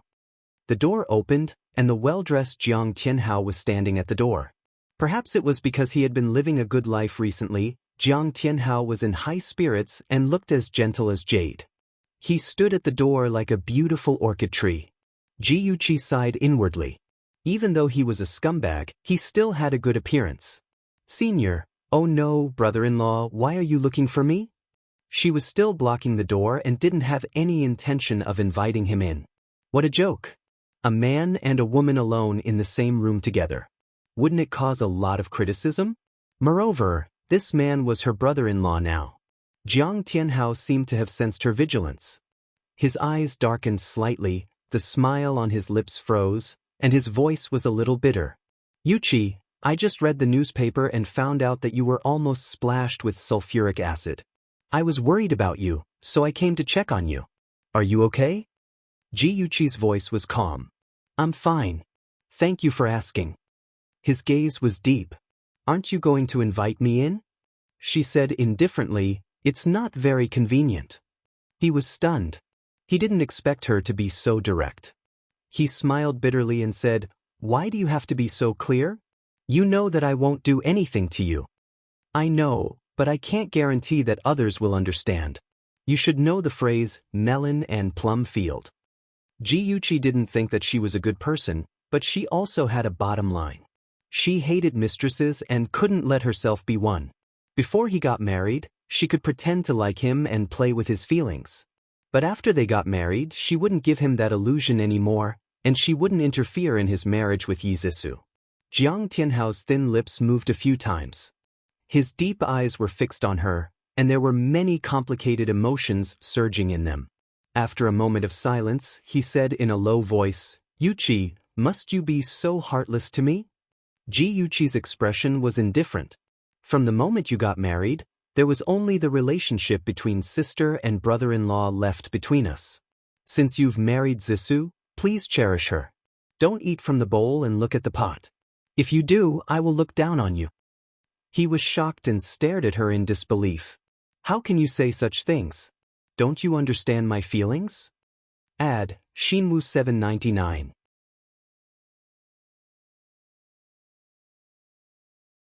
Chapter 875. Yuchi frowned impatiently.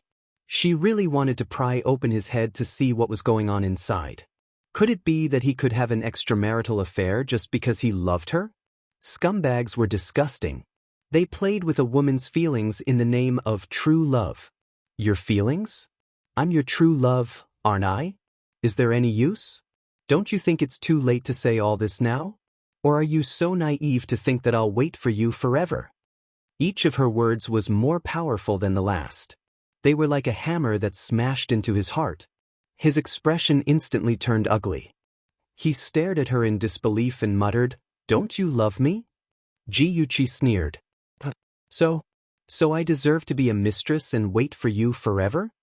She really didn't know what kind of mentality Yizisu had in her previous life when she accepted this kind of true love. A scumbag and a slut were really a match made in heaven. The beautiful dream that Jiang Tianhao had woven in his heart was mercilessly shattered by her. He really thought that Yuchi would wait for him and agree to be the woman outside of his marriage. He had already thought it through. He would love her dearly and treat her 1,000 times better than Yizisu. But she was actually unwilling. He clenched his fingers tightly and felt a sharp pain in his palm. Only then did he remember his original motive. He slowly raised his hand and opened his fist in front of her. A beautiful sapphire bracelet lay in his palm. His gaze was startled and his voice was dry. "I know that you have a sapphire necklace. When I saw this bracelet, my first thought was that it matched your necklace very well. No need. I already have a better matching bracelet." Yuchi stretched out her wrist and pulled up her sleeve. She wore a sapphire bracelet on her slender, fair wrist. It looked like a light blue stream flowing on her wrist. It was 10 times better than his sapphire bracelet. Jiang Tianhao stared fixedly at her wrist, his handsome face ashen. For some reason, the image of Shinja pouncing on her to save her suddenly popped up in his mind. He squeezed out a few words from between his teeth. "Your boyfriend gave it to you?" Jiuqi withdrew her wrist unhappily. "Can I buy it myself?" Jiang Tianhao choked at her words. With an unnatural expression, he said, "No, what I meant was, do you have a boyfriend? That's my business, so there's no need for brother-in-law to get involved." Jiuqi didn't want to be entangled with him anymore, so she asked with a cold gaze, "Is there anything else?" "If there's nothing else, I want to go in and rest." Her dismissal order was very direct. Jiang Tianhao was momentarily embarrassed and took half a step back. "No, bam." Before he could finish speaking, she had already mercilessly slammed the door in his face. In the corridor on the 3rd floor, Yizisu's right hand gripped the railing tightly. Her beautiful face was distorted with anger. Her body was trembling and her lips were trembling. She couldn't wait to rush up to Jiang Tianhao and ask him what he thought of her as. She didn't expect to hear the conversation between Jiang Tianhao and Jiuqi in the corridor after returning from her mother's room. Although they had deliberately lowered their voices, the entire building was very quiet. Moreover, she was only a wall away from them, so of course she could hear everything clearly. When the two of them were on their honeymoon abroad, he was gentle and considerate to her. She thought that there was no one else between them, but who knew that it was just her wishful thinking. She was sincere to him, but he was always thinking of two-timing her. It really hurt her heart. Yizisu bit her fist and cried silently. Jiang Tianhao stood outside Jiuqi's room with an expressionless face. At that moment, his whole body exuded a faintly discernible dark aura. The bestial nature in his body was awakened. His deep eyes were filled with turbulent waves, and he was terrifyingly sinister. One day, he would take everything from the Ji family and make that woman Jiuqi kneel in front of him and beg for his love.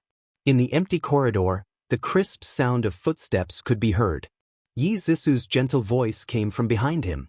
"Tianhao, why aren't you resting in your room? Why are you standing here in a daze?" Jiang Tianhao slowly turned his head. He put his right hand naturally into his trouser pocket and put the bracelet in his palm. A gentle smile appeared on his handsome face. "It's too lonely in a room alone. I'm waiting for my wife here." Yizisu pretended not to see his little actions. For the first time, she felt disgusted by his perfect smile. She smiled and walked closer to him. She hugged his waist and leaned her head against his chest. "Hubby, do you love me?" He stroked her soft hair with his warm hands and said without hesitation, "Yes." He answered too quickly. It was like a computer program without any mistakes. Yizisu looked down mockingly. The thorn in her heart became deeper and deeper, and the gap between the two of them became wider. Marriage was like a besieged city. Two people with bad intentions were besieged in the city and tortured each other.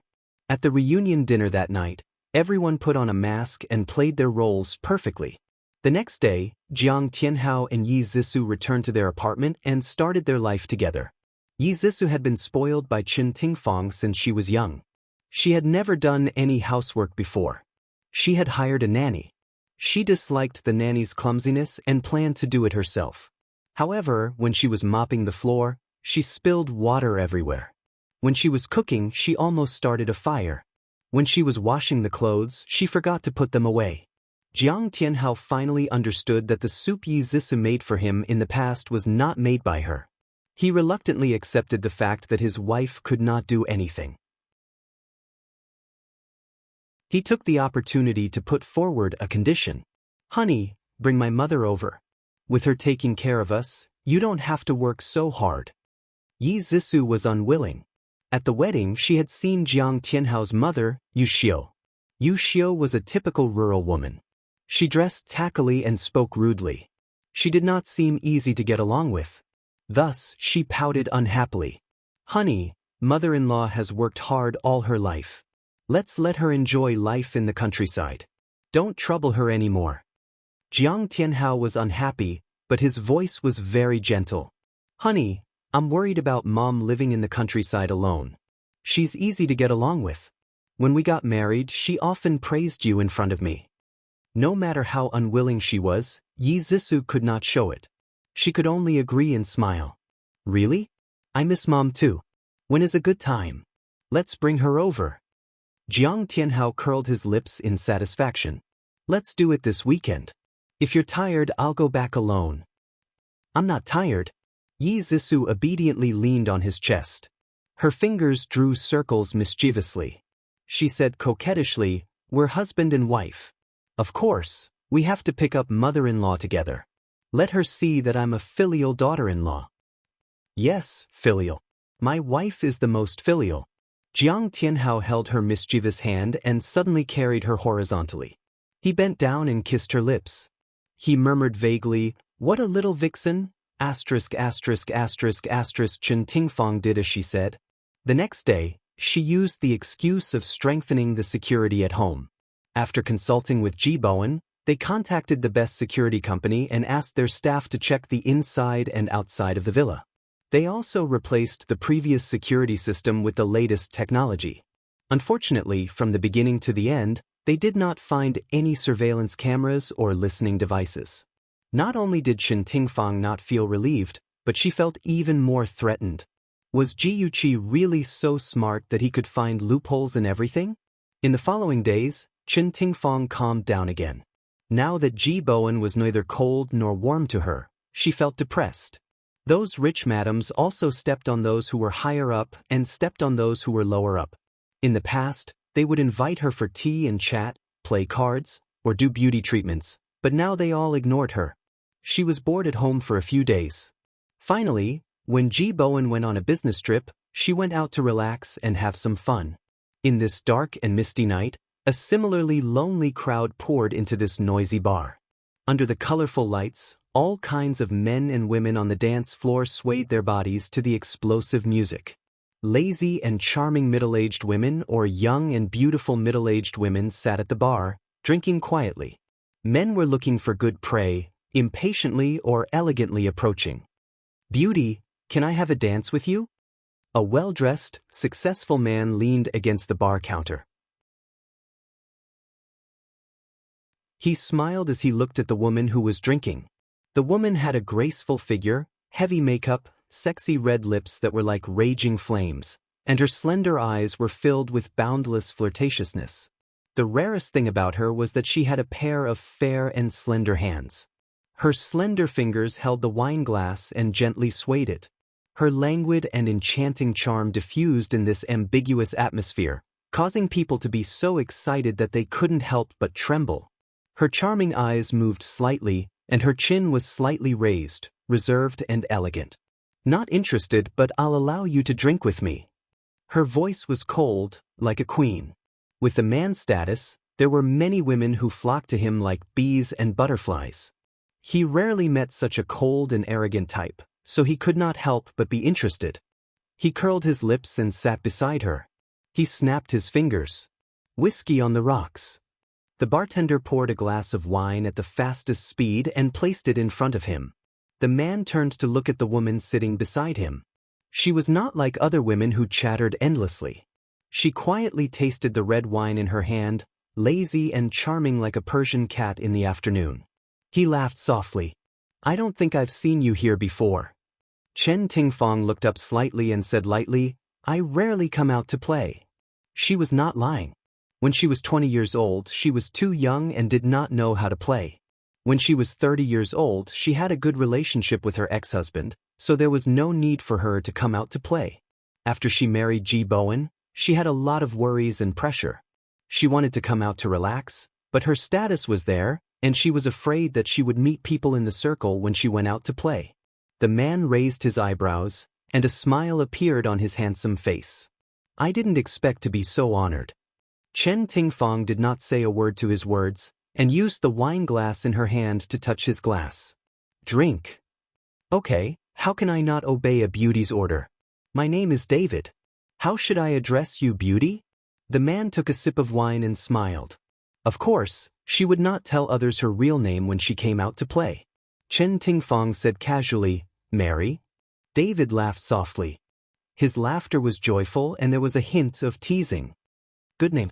She glanced at him sideways, and her red lips curved slightly. It's just a name. What's so funny, Muscle Man? Muscle Man was mocking his name, David. Everyone knew that David was a sculpture by Michelangelo, and he had muscles that were a perfect combination of strength and beauty. David laughed even more happily. Oh, my dear Miss Mary, please don't be angry. I just think that this name suits your temperament very well. Attention, Song Shu 566.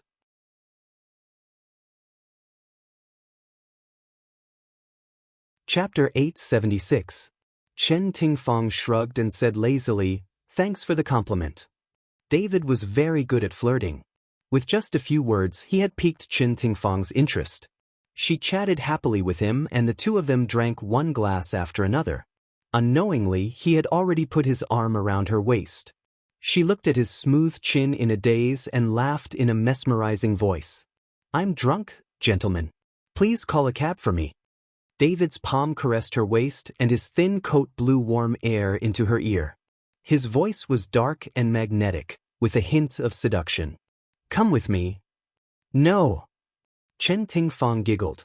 She placed her soft hands on his chest and used a little strength to sit up in his arms. She was just drunk and had not lost her mind. It was okay to flirt, but it was too dangerous to have a one-night stand, especially with a man who was so slippery. "Woman, you've already ignited my fire.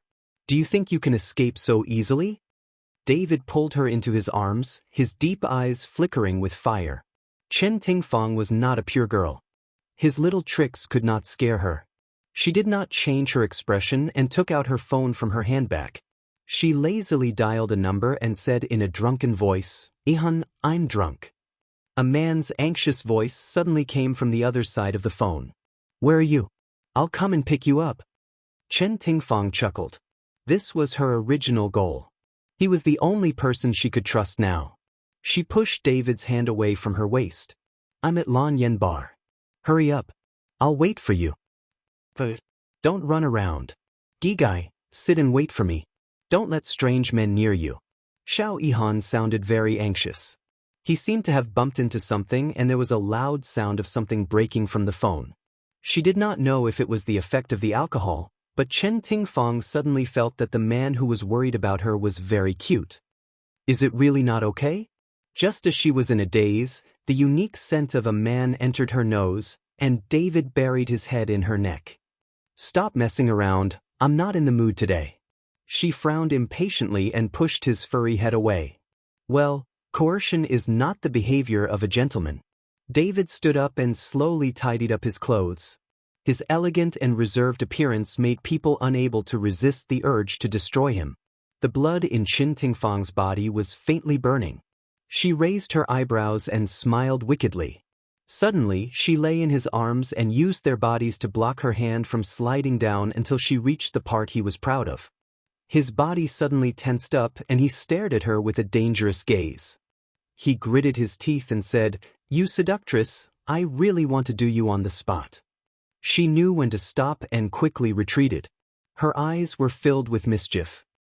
"Mr. Muscle, you should find someone else." David's handsome face darkened as he bared his teeth at her. Seeing the man's figure leaving in a sorry state, she couldn't help but laugh out loud. Her seductive and wanton laughter was inconspicuous in the noisy night, but it ignited a flame in some people's eyes. Another two people came up to hit on her. Looking at them, they seemed to be used to playing multiplayer games. Chen Tingfang was drunk and her head started to feel heavy. She didn't have the patience to pay attention to them. Who would have thought that these two would be so thick-skinned and wouldn't let her go? They actually forcefully grabbed her left and right arms and took her out of the bar. "You two bastards, let go of me." She slurred and pushed one of them away. She stumbled forward and suddenly bumped into a warm wall. The wall actually reached out and caught her. A familiar voice sounded above her head. "She's my girl, get lost." The voice was cold and filled with anger and murderous intent. The two men looked at each other and hurriedly ran away. Xiao Ihan lowered his head and looked helplessly at the girl in his arms. He didn't know what she thought he was, but she actually clung onto him tightly like an octopus. She even muttered softly, "So cold, so comfortable." His eyebrows twitched and his face darkened. He patted her back and called out to her, "Tingfang, wake up. It's me, Tihan." In a daze, Chen Tingfang felt that she was hugging an ice-cold body, relieving the heat and dryness she felt after getting drunk. She seemed to hear Xiao Yihan's voice and tried hard to open her eyes. From this angle, she could see Xiao Yihan's thin chin and straight nose. Seeing that she opened her eyes, his tense mouth relaxed and his obsidian-like eyes glowed with gentleness. He caressed her forehead and asked with concern, "Are you okay? Do you recognize who I am?" "I'm going to faint." Chen Tingfang was so drunk that she felt uncomfortable. Her head hurt and her chest felt stuffy. Her remaining rationality made her want to get out of his arms, but her soft body didn't allow it. Her legs were so light that she couldn't even stand properly. "You're already so drunk, why are you still trying to act tough? Higai, don't move." Xiao Yihan naturally carried her horizontally and walked towards his car. Chen Tingfang lay in his arms and smelled his unique scent. Her cheeks were burning and her heart suddenly started to beat faster. Even her drunkenness seemed to have dissipated a little. Xiao Yihan placed her in the car and got in as well. He leaned over and was almost touching her. His hands caressed her side. She moved uneasily and felt inexplicably nervous. However, she saw him grab the seatbelt buckle and fasten it for her. When he straightened his body and pulled away from her, she felt a faint sense of disappointment. Chen Tingfang held her forehead and thought that she must have drunk too much. She must have drunk too much. "Yihan, please take me home." She leaned against the back of the seat and closed her eyes to rest. The only response she got was the sound of the car starting. Xiao Yihan drove the car silently and didn't say a word. In a daze, Chen Tingfang dreamed of the cat she used to keep in front of her chest. Its wet head was licking her face and its meaty claws were scratching her waist. She impatiently reached out her hand and wanted to shake off the cat that was disturbing her dreams. Unexpectedly, her hand was caught by someone. She wanted to call out, but her mouth was blocked. Her whole body was so hot that it was about to explode. She struggled to open her eyes. An enlarged handsome face appeared in front of her. There was a touch of innocence in his handsomeness. His exquisite face was dyed with an abnormal blush and his deep eyes were filled with lust. His lips parted slightly and he panted heavily. His voice was low and hoarse. "Tingfang, I want you. I want you so much that my body hurts." She widened her eyes in shock. She didn't know when the two of them were lying in an unfamiliar room. Their clothes were already in a mess. Being bullied by a man who was more than 10 years younger than her, she flew into a rage out of humiliation. She raised her hand and slapped his cheek. He didn't dodge and allowed her hand to land on his flushed cheeks. With a crisp slap, a few red marks were left on his cheeks. She looked away uncomfortably and pushed him away. She said angrily, "I'll take it as if nothing happened today. Xiao Yihan, let's end it here."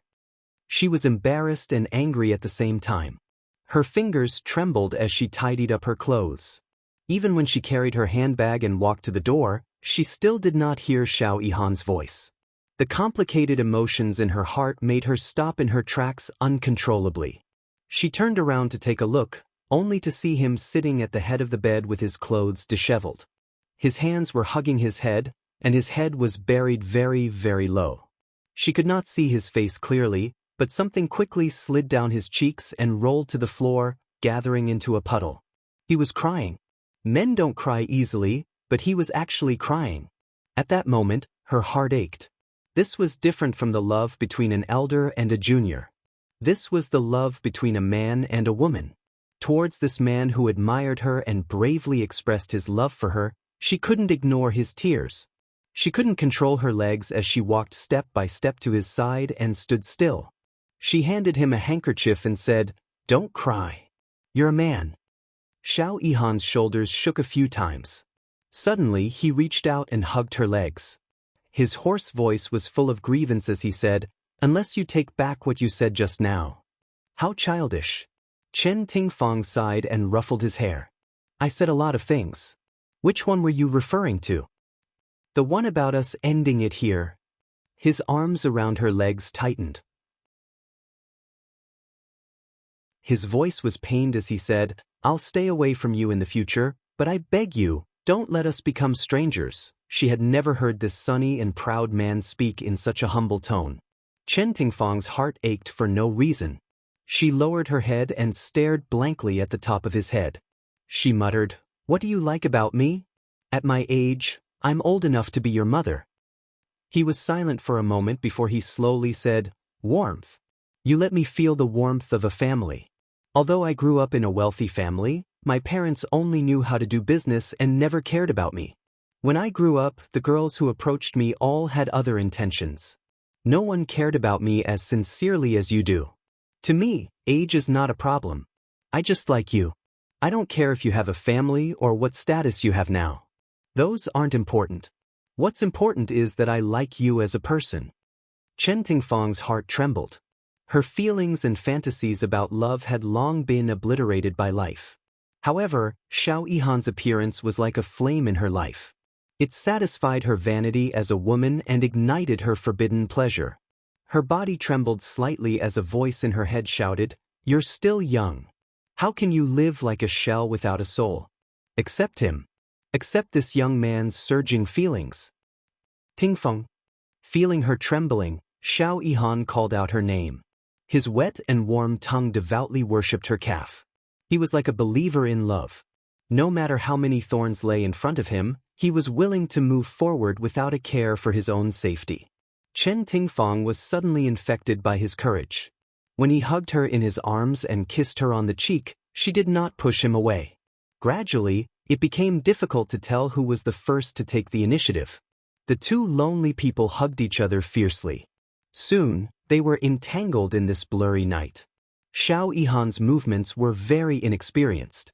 This made Chen Tingfang believe that it was indeed his first time. She was shy and proud as she guided him to become a real man. The moment the two of them made love, he leaned over her ear and said, I love you, over and over again. She was so moved that tears streamed down her face. Beauty novel, Hongcha 866.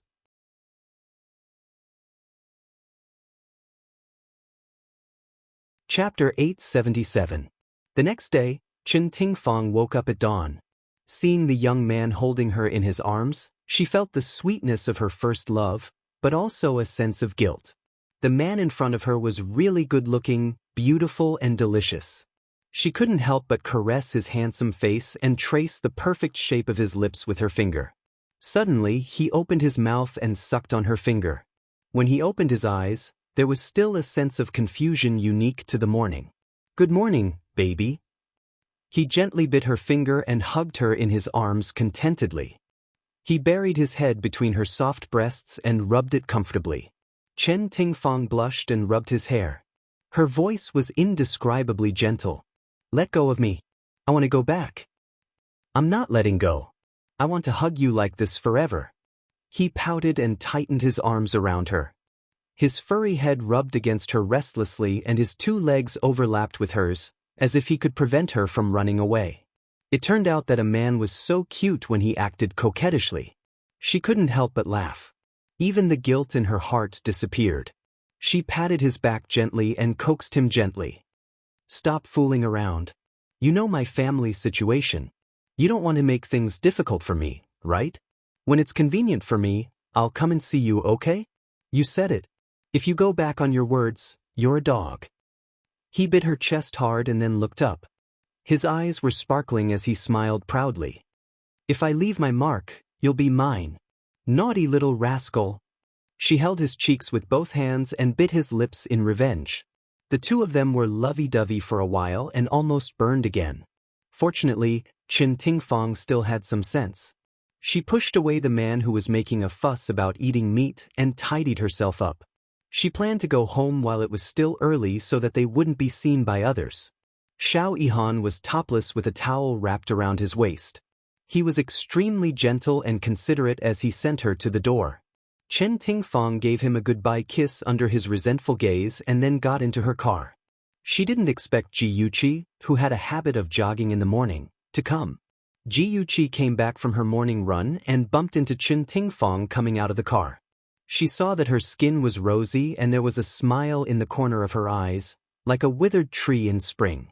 Ji Yuqi curled her lips and stared meaningfully at Chen Tingfang's neck. She could vaguely see a few hickeys. Oh, this old woman's integrity had long been thrown into the Pacific Ocean. She was of course guilty. Chen. She covered it up, she smiled and said, Yuqi, you're training so early. Ji Yuqi's smile widened. Yes, Auntie Chen. You're quite early too. These words didn't sound right at all. Chen Tingfang smiled. I was playing cards with my friends last night. It was too late, so I stayed there for the night. I was afraid that you guys would be worried, so I rushed back early in the morning. Ji Yuqi nodded. I understand.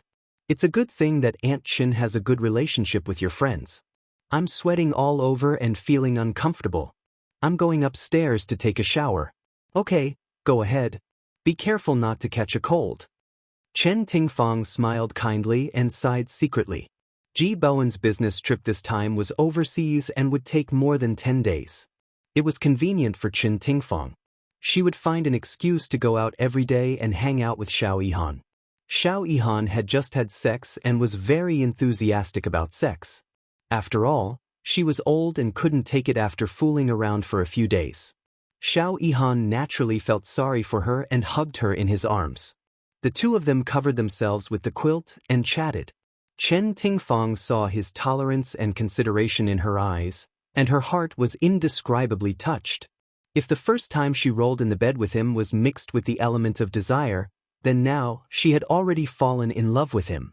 Her relationship with Xiao Yihan had also developed rapidly in the past 10 days. It felt like one day apart felt like 3 years. Compared to her comfort, Yi Zhisu didn't have a good time. Yi Zhisu and Jiang Tianhao went back to their hometown. In a remote mountain village, they brought Jiang Tianhao's mother and her mother-in-law, Yu Xiu, to the city. Yu Xiu was a few years older than Chen Tingfang, but judging from her appearance, she was almost 20 years older than her. Yu Xiu was used to living in the countryside and wore old-fashioned clothes. Her white hair was tied up with a rubber band. When she smiled, her face was full of wrinkles. When she didn't smile, she gave people a gloomy feeling. That night, Yi Zhisu lay in Jiang Tianhao's arms. Her fingers wandered around his chest and she said softly, Hubby, tomorrow I want to take mother-in-law to buy some clothes and change her hairstyle.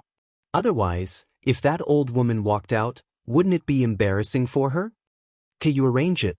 I trust your taste. Jiang Tianhao kissed her cheek and his hands began to play naughty. The husband and wife were about to do something that husband and wife should do when suddenly, a hoarse and unpleasant voice came from outside the bedroom door. Tianhao, quickly come out and help me take a look. Wait for me, I'll be right back. Jiang Tianhao kissed Yi Zhisu's face hard. He rolled over and quickly put on his coat. Mom, what's wrong? He closed the bedroom door and asked Yu Xiu, who was standing at the door. Yu Xiu said, the air conditioner is on all night. It's a waste of electricity. Help me turn it off. Jiang Tianhao was helpless. Mom, our family doesn't lack money now. If we don't turn on the air conditioner at night, it'll be very hot. You won't be comfortable sleeping. Yu Xiu grabbed his arm and dragged him into her room. She chattered, What's uncomfortable? I've lived in the countryside for so many years. I didn't even use an electric fan, but I still got through it. You young people only know how to enjoy life.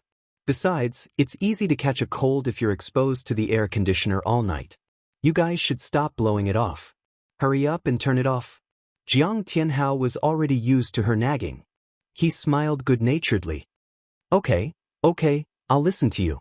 We'll turn it off in a bit. As he spoke, he picked up the remote control and turned off the air conditioner in her room. Mom, it's getting late. You should rest early. Wait, talk to me. Yu Xiu grabbed his arm and pulled him to sit beside her. She asked with a serious face, I was the last to know about your marriage. That's fine. But tell me, why did you marry the daughter of your enemy? The last time I attended your wedding, I couldn't wait to rush in front of Ji Bowen and give him a few tight slaps. Jiang Tianhao said helplessly. Mom, how many times have I told you? Zissou isn't Ji Bowen's biological daughter. Besides, don't you understand why I married her? It's because I want to enter the Ji group smoothly. Even if she isn't Ji Bowen's biological daughter, Ji Bowen won't mistreat her. Of course, he won't mistreat her son-in-law either. Don't forget about the blood feud between our family and theirs. Don't be so lovey-dovey with her every day. The beauty's village is the hero's mound. I think she's not a good person with that vixen look of hers. The mother and son chatted very softly, but their voices could still be heard through the small gap in the door to the corridor outside. Yi Zissou was holding a thin blanket in her arms. She was planning to give it to Yu Xiu. Her fingers gripped the blanket tightly as if she wanted to tear it to shreds. Her beautiful face was contorted with anger. She was so silly and naive. She had planned to forgive Jiang Tianhao once and get along with his mother. She hadn't expected that the mother and son would see her this way. The anger in her heart had reached its peak and was about to drive Yi Zissou crazy. When she heard that the people inside were about to end their conversation, she finally regained a bit of her rationality. She hugged the blanket, lightened her footsteps, and quickly returned to the bedroom. When Jiang Tianhao returned, Yi Zissou was taking a shower in the bathroom. The sound of water splashing could be heard, and her graceful figure was imprinted on the glass door. It was very seductive. His eyes darkened and he knocked on the bathroom door. His voice was hoarse. Honey, why are you taking a shower now? Yi Zissou's hair was wet and clung tightly to her naked back. Her tears were like broken beads, falling down continuously. They mixed with the water droplets on her face, and it was hard to tell whether they were tears or water. Hearing no answer, Jiang Tianhao knocked on the door again. Honey, are you okay? Yi Zissou bit her fist and tried to answer in a calm voice. I'm fine. The sound of the water is too loud. I can't hear clearly. Let me go out first. When she came out, it was already 10 minutes later. Her eyes were slightly red from crying, but under the dim light, it wasn't too obvious. She was wrapped in a bath towel, like a mermaid coming out of the bath. She was so beautiful that it was intoxicating. Although Jiang Tianhao no longer loved her, he was still very interested in her body. He pulled her into his arms and pulled off the bath towel on her body. She whispered, "You're so annoying. My hair is still wet. I'll help you dry it." Jiang Tianhao pinched her softness a few times and said in a hoarse voice. When they first fell in love, he was also so gentle to her. After she washed her hair, he would dry it for her. Watching her long hair slide between his fingers, there was an indescribable sweetness. Now, he would occasionally dry her hair for her, but there was no longer the love she was familiar with in his eyes. There was only lust left. Yi Zissou had been with him for a long time, so she knew very well how to tease him.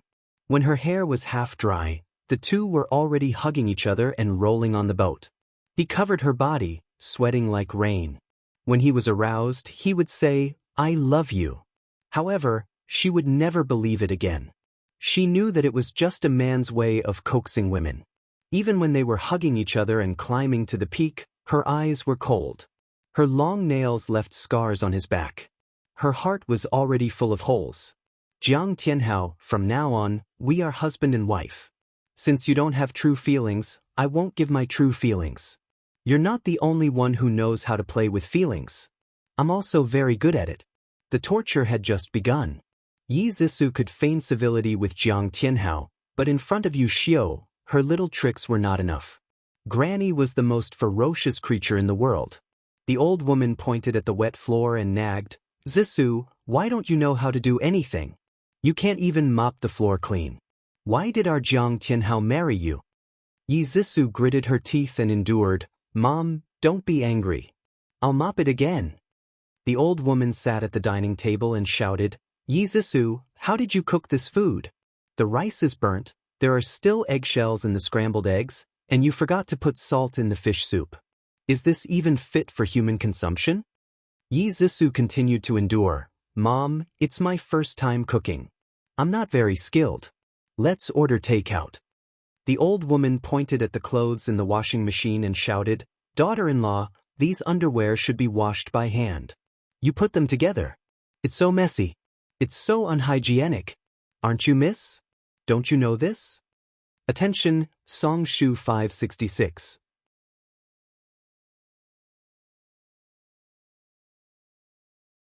Chapter 878. Yi Zisi felt like she was going to suffer from internal injuries. She squeezed out a few words from between her teeth. We used to have servants at home. I took them out to wash. Now that you're married, do you still think you're miss from a wealthy family? Since you've married into our family, you'll have to serve Tianhao and me well. The old witch left her with a sinister tone. Then, she went out to dance with the old couple she had just met. The room was quiet. Yi Zisi squatted in the bathroom and used both hands to wash her underwear. After scrubbing for a long time, her hands turned red. She angrily threw her clothes into the basin and kicked it over. She held her head with both hands and screamed uncontrollably. Why did she, the great miss from a wealthy family, have to put up with that old witch? She had enough. She angrily packed her luggage and planned to return to her parents' home. After she got into the car, she dialed a number with trembling fingers. The moment the call went through, she burst into tears.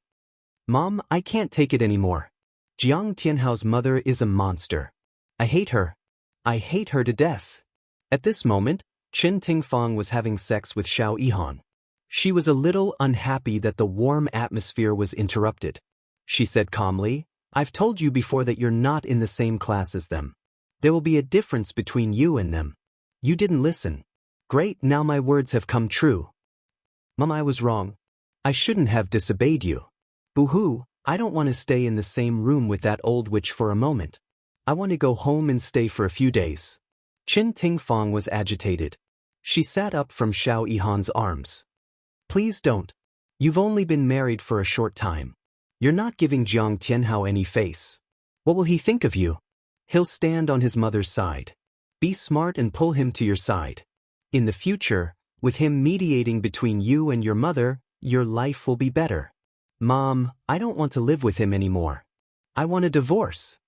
Yi Zisi was feeling wronged and angry at the same time. She didn't care about anything else and shouted out such a sentence. Qin Tingfang frowned. Zisi, don't be so willful. You've been married for less than 2 months and you want a divorce. What will others think of you? Marriage is not a relationship. When 2 people form a family, there will definitely be a lot of conflicts. Is it something a mature person should say when they want a divorce just because of a small problem? Mom. Yi Zisi felt wronged. She cried even more sadly and regretted it even more. She blamed herself for not listening to her mother. Now, she had no way to vent her grievances. Could it be good? Qin Tingfang's tone was much gentler. She coaxed, say a few words to your mother-in-law and coax her. Which daughter-in-law doesn't do this? As long as your husband loves you, it's better than anything else. Listen to me and don't throw a tantrum anymore. She gently comforted Yi Zisi for more than 10 minutes before she came to her senses. Her mother was right. Her reputation was very bad now. If she divorced Jiang Tianhao because of family differences, she would be laughed at to death. That damned old woman was super good at acting. She always took advantage of Tianhao's absence to torture her. When Tianhao came back, he saw how considerate his mother-in-law was to his daughter-in-law. That was why Tianhao stood on the old woman's side and completely ignored her occasional complaints. If he saw his mother bullying her, he would help her for the sake of the Ji family. Yi Zisi thought of this and snorted coldly. At the next intersection, she turned the car around. She didn't believe that she couldn't win against a damned old woman. Honey, you're back. Jiang Tianhao opened the door and saw Yi Zisi wearing an apron and holding a spatula. She was waiting at the door with a smile on her face. He was shocked and frowned. Honey, I thought you didn't know how to cook. Why you dressed like this? Yi Zisi hurriedly hid the spatula behind her back and giggled. I think Granny is right. As a woman, how can I not know how to cook? That's why I've been learning for the whole day. I definitely won't disappoint you later. Honey, you must have worked hard all day. I've already prepared the hot water for you. When you're done, we'll have dinner.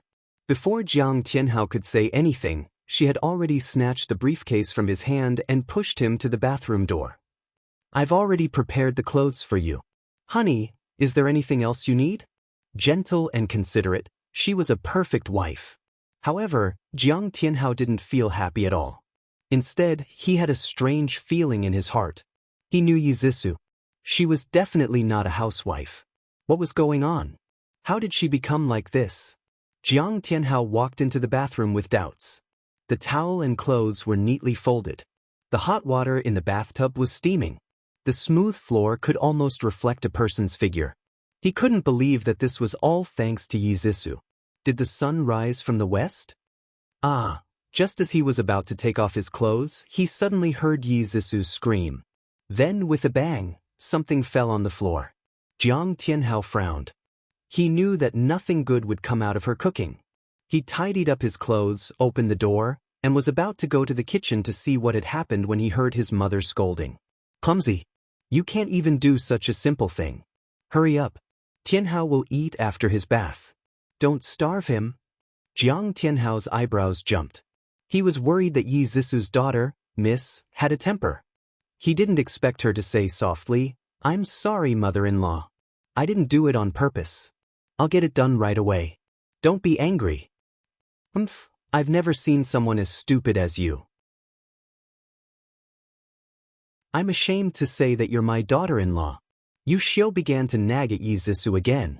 She thought that her son was taking a bath in the bathroom and couldn't hear her, so she lowered her voice slightly. Unexpectedly, she heard footsteps behind her. Jiang Tianhao stood behind her with a sullen face. She quickly changed her expression and said with a smile, Zhisu, why didn't you be careful? Did you burn your hand? Let me take a look. When Yi Zhisu was cooking, oil accidentally splashed on the back of her hand, and then she dropped the spatula. After being scolded, her eyes only reddened, but she didn't look unhappy. When she heard Yu Xiu's words, she quickly smiled and said, It's okay. I was just scalded by the oil. It doesn't hurt anymore. After saying that, she seemed to have just seen Jiang Tianhao standing behind Yu Xiu. She said in surprise, Oh, hubby, you're done showering so quickly? Jiang Tianhao's face was gloomy. He looked at the guilty Yu Xiu, and then at Yi Zhisu, who was pretending that nothing had happened. He said in a displeased tone, Mom, is this how you've been treating Zhisu for the past few days? Yu Xiu looked down awkwardly. Before she could speak, Yi Zhisu had already said, Hubby, don't misunderstand. Mother-in-law is doing this for my own good. Also, I don't want to be a rice worm who doesn't know anything. I want to take good care of you with all my heart. A complicated emotion flashed past Jiang Tianhao's eyes. His thin lips tightened and he said in a deep voice, Give me your hand. Let me see. Yi Zhisu retracted her hand behind her back and avoided his gaze. I already said that it's okay. Hubby, you and mother-in-law can go out. The smell of smoke in the kitchen is too strong. There's only one dish left. Once it's done, we'll eat immediately. Jiang Tianhao didn't listen to her. Instead, he walked closer and grabbed her hand that was hidden behind her back. There were 2 blisters on the back of her white hand, and her fingers were also cut, leaving several bloody marks. He suppressed his anger and glared at her. Is this what you mean by okay? It's really okay. It's just a small wound. It'll be fine soon. Yi Zhisu smiled sweetly. Hubby, are you feeling sorry for me? I'm so happy. Jiang Tianhao's chest tightened and he stiffly said, Silly. Then he grabbed her wrist and dragged her out of the kitchen as he said, Mom, I'll have to trouble you to stir-fry the remaining dish. Zhisu's wound needs to be applied. Yi Zhisu hurriedly turned around and smiled, Sorry to trouble you, mother-in-law. Yu Xiu waited for the 2 of them to walk away before she fiercely spat and scolded in a low voice, Tui little vixen. In the master bedroom, Jiang Tianhao carefully disinfected Yi Zhisu's wound and applied some medicine. In order to appease her, he stroked her hair and said gently, Has Mom been making things difficult for you recently? Yi Zhisu shook her head, No, don't think too much.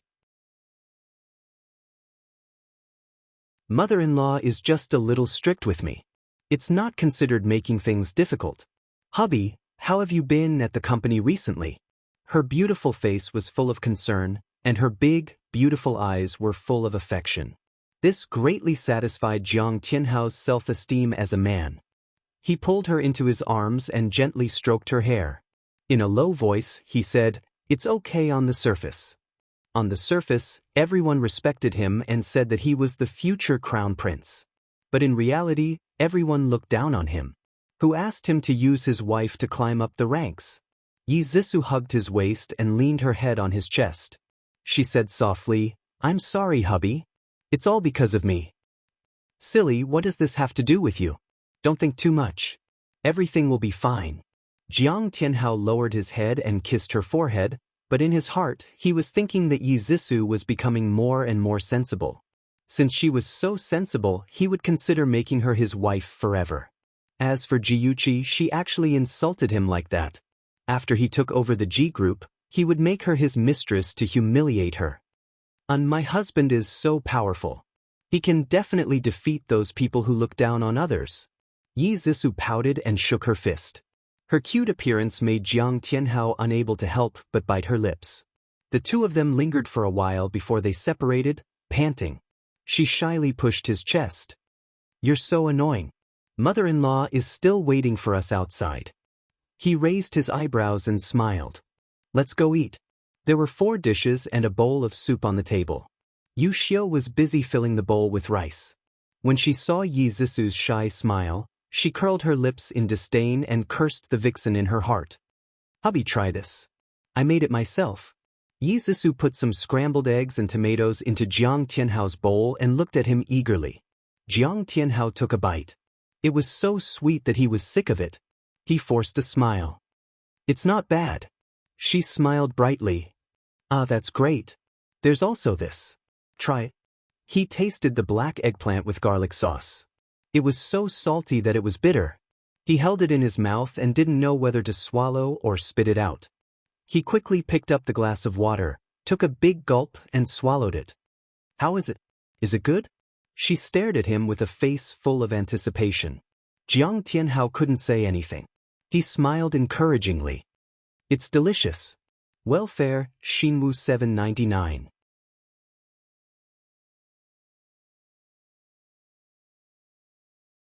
Chapter 879.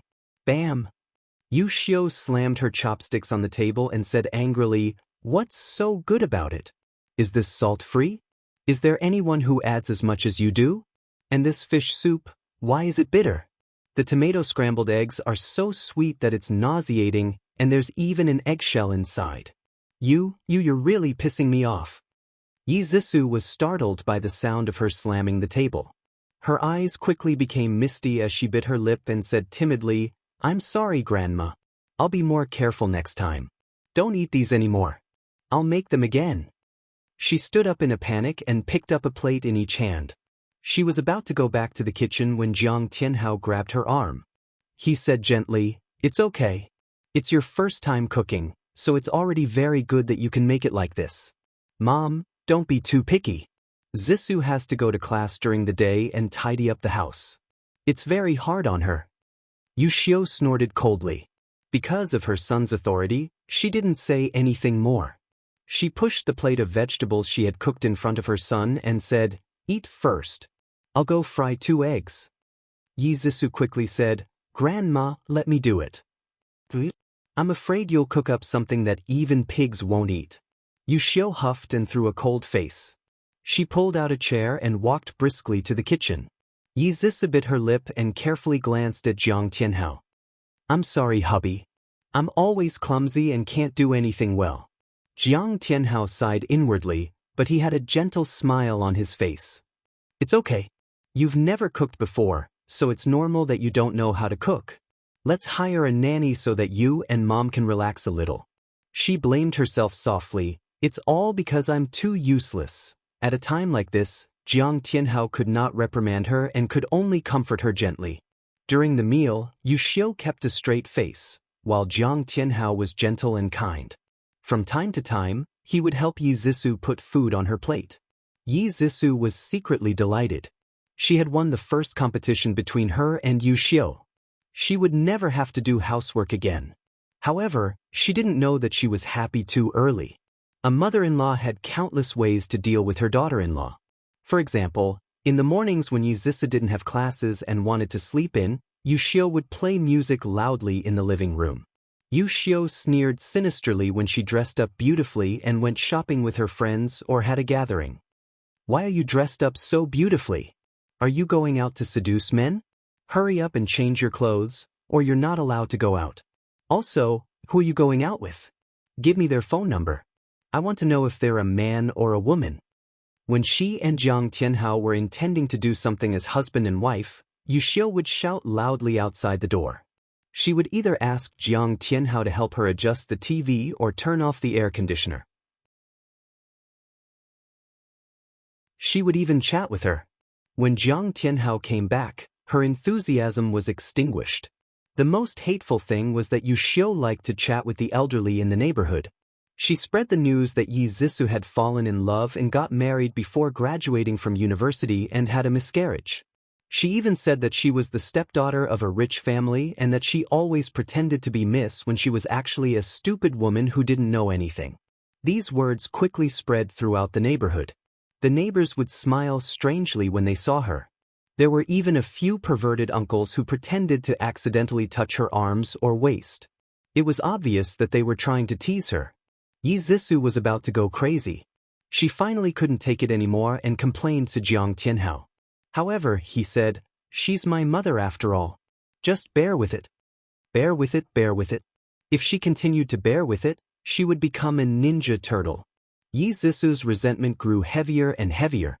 As long as there was a breakthrough, it would explode at any time. On this day, the battle between the mother-in-law and daughter-in-law finally escalated from a verbal argument to a violent one. The cause of the incident was simple. Yizisa came home after class and saw Yushio chatting with someone in the garden. She shouted at the top of her lungs, "A girl who doesn't know how to do anything. She can't even serve a man well. What do you expect her to do?" "You don't say, but your daughter-in-law is really too much. If I were her mother-in-law, I would teach her a lesson. She doesn't do anything herself and even hired a nanny? Does she have money to burn at home?" "That's right, that's right." A group of old ladies chimed in. Everyone joined in on a crusade against Yizisa, this unfilial and unvirtuous daughter-in-law. Yizisa was so angry that her teeth itched. She wanted nothing more than to rush up and beat up that group of old ladies. She suppressed her anger and went home. When she opened the door to the master bedroom, the air was filled with the strong smell of perfume. She saw that the makeup table was in a mess. The perfume bottle was overturned on the table, and a bottle of expensive lotion was lying on the floor. The brown liquid was sticky and stained everywhere. The carpet was also dirty. She hugged her head and screamed in anger. When Yushio came back, she saw Yizisa sitting on the sofa with a cold expression. She ordered her unceremoniously, "Get me a glass of water. I'm dying of thirst." Yizisa didn't move. Yushio was furious.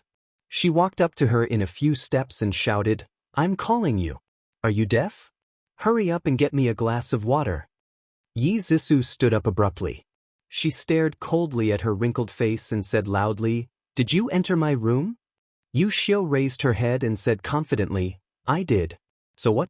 As his mother, can't I enter my son's room?" Yizisu's entire body emitted a sinister aura. She approached her step by step and said through gritted teeth, "Did you also spill my perfume and lotion? Not only did you spill them, but you didn't even clean them up. Isn't that too much? Why should I clean them up? Isn't this what a daughter-in-law should do? You're always so lazy. I should find something for you to do." The more Yushio said, the more reasonable she became. She couldn't help it. Who asked her to hate Ji Bowen and the Ji family? That was why she tried to torture Yizisa. Yizisa was furious. She shouted, "Old witch, shut up. I've tolerated you for a long time. Little vixen, you still have reason. I'll beat you to death, you little vixen. How dare you seduce my son?" Yushio also lost her mind. She pounced on Yizisa and grabbed her long hair. She scratched her face with her nails. Yizisa didn't want to be outdone. She wrestled with her. Yushio was old and wasn't as strong as her. She angrily pushed her. Yushio stumbled and hit the glass coffee table in the living room. Blood instantly gushed out from her forehead and stained the coffee table and carpet. Yu Xiu rolled her eyes and fainted. Ah! Yi Zixu held her head and screamed in horror. Only her screams could be heard in the empty room. After a long time, she calmed down. She carefully walked forward and squatted in front of Yu Xiu. Her face was covered in blood, which made people's hair stand on end. Yi Zixu's fingers trembled. She touched her nose. Although her breathing was weak, she was still alive. She immediately felt relieved. The siren of the ambulance echoed in the neighborhood. Several medical staff carried the unconscious Yu Xiu into the ambulance. An hour later, Jiang Tianhao rushed to the hospital, panting.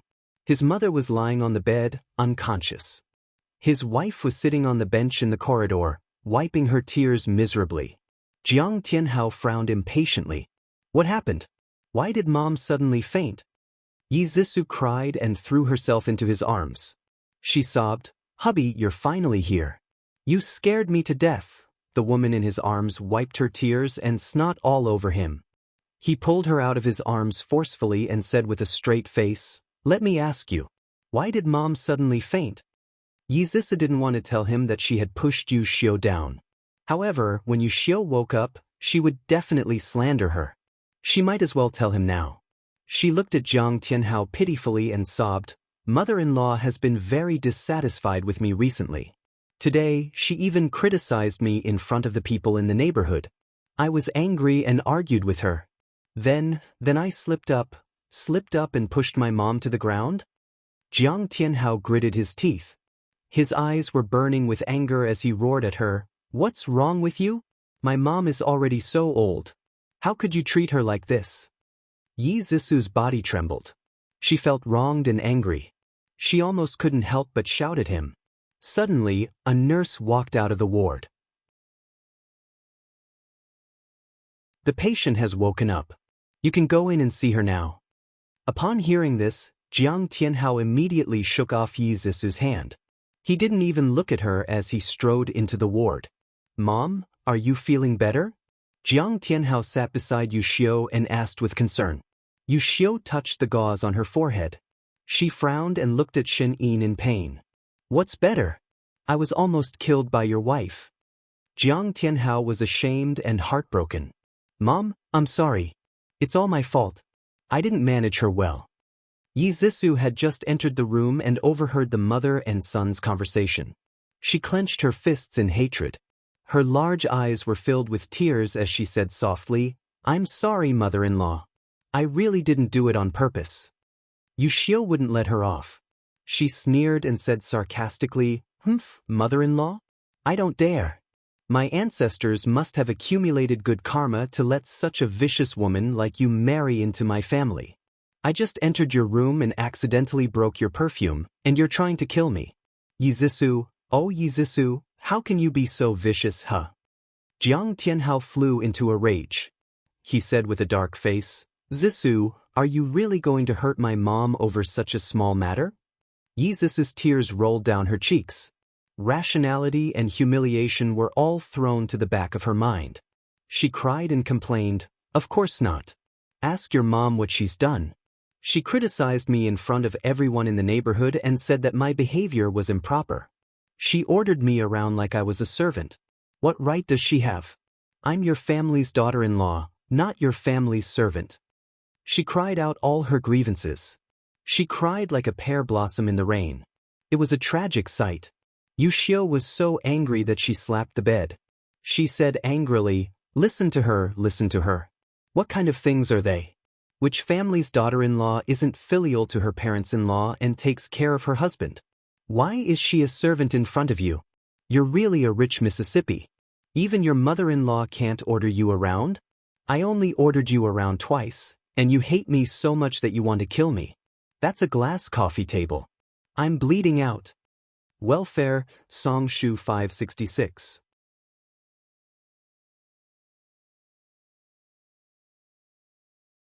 Chapter 880.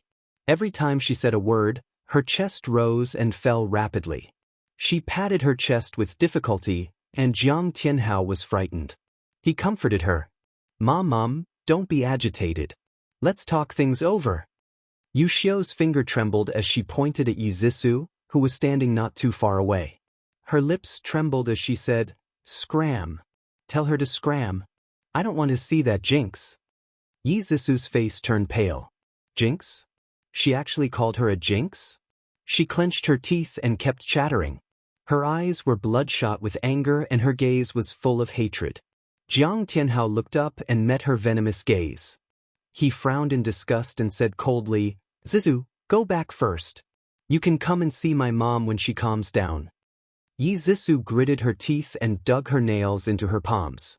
Although she had already realized that Jiang Tianhao did not love her, she still felt heartache in the face of his indifference and disgust. She ran out of the hospital crying. The road was full of people.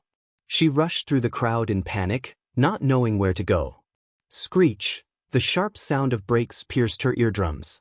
The driver, who was less than 2 steps away from her, stuck his head out of the window and shouted, "Do you want to die?" Yi Zissou stood on the zebra crossing in a daze. She covered her mouth with both hands and burst into tears. "Are you trying to scam me? I didn't even touch you. Get out of the way, or I'll call the police." The driver was furious and shouted at Yi Zissou, who was standing in front of the car in a daze. Yi Zissou cried even louder, as if she wanted to vent all the sadness and grievances in her heart. She did not know that there was a long line of cars behind her, and Tang Feng's car was also in this line. Tang Feng waited for a long time, but the car in front of him did not move. The sharp sound of car horns rose and fell one after another. He frowned slightly, opened the door, got out of the car, and strode forward. A familiar figure stood in the middle of the road. She was wearing a white dress, like a white lotus. She was crying like a pear blossom in the rain. Her thin and weak shoulders trembled violently, making people feel pity for her. Tang Feng stopped in his tracks. His handsome face looked ugly. He used to love her, but when he saw through her hypocrisy, he no longer loved her and had no more interactions with her. Although he didn't like her behavior, he couldn't just watch her block the traffic and stand here to die. He walked up to her and grabbed her wrist. Without saying a word, he dragged her to the side of the road. Yi Zissou raised her head with teary eyes. Suddenly, a pair of dark eyes barged into her. She cried in a daze. "Big brother Feng." Tang Feng let go of her wrist. "If you want to die, don't do it here." With that cold sentence, he strode to his car. The traffic jam was already slowly moving forward. Yi Zissou was stunned for a moment. Suddenly, she turned around and jogged to catch up with Tang Feng. Tang Feng sat in the driver's seat and glanced sideways at the thick-skinned woman sitting in the front passenger seat. He frowned and moved his lips, but when he saw her tear-stained little face, he swallowed the words he wanted to say. In the narrow space, the atmosphere was oppressive. Occasionally, the sound of a woman's sobbing could be heard. Tang Feng's eyebrows twitched a few times. He suddenly grabbed a box of tissues and threw it at her. His voice was terrifyingly cold. "Where are you going?" Burp." Yi Zissou cried until she hiccuped. She looked pitifully at Tang Feng with a pair of wet eyes. "I don't know." Tang Feng's frown deepened. "I'll take you back to the Ji family." When the 2 words, Ji family, came out of his mouth, Ji Yuqi's face instantly appeared in his mind. His mood worsened. His hands gripped the steering wheel so tightly that his knuckles turned white. Yi Zissou shook her head with tears streaming down her face. "I don't want to go back." Tang Feng's patience was about to run out. He gritted his teeth and said, "Hurry up and tell me your destination. I don't have time to fool around with you."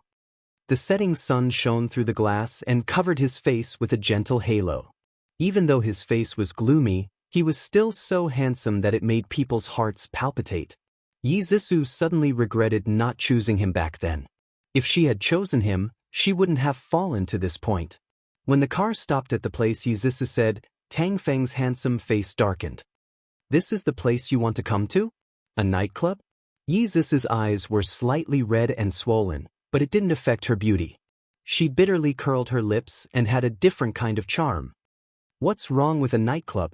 Are only men allowed to have fun and women can't? Why do I have to wait on his mom for him and bear his disdain when he's with another woman?" Tang Feng had already guessed that she and Jiang Tianhao had a conflict.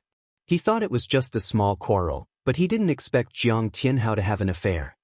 He looked at her deeply and his cold voice became warmer. Maybe it's just a misunderstanding. Yi Zhisu smiled bitterly and shook her head. Big brother Feng, you don't have to comfort me. I have eyes and a heart. I can see everything clearly.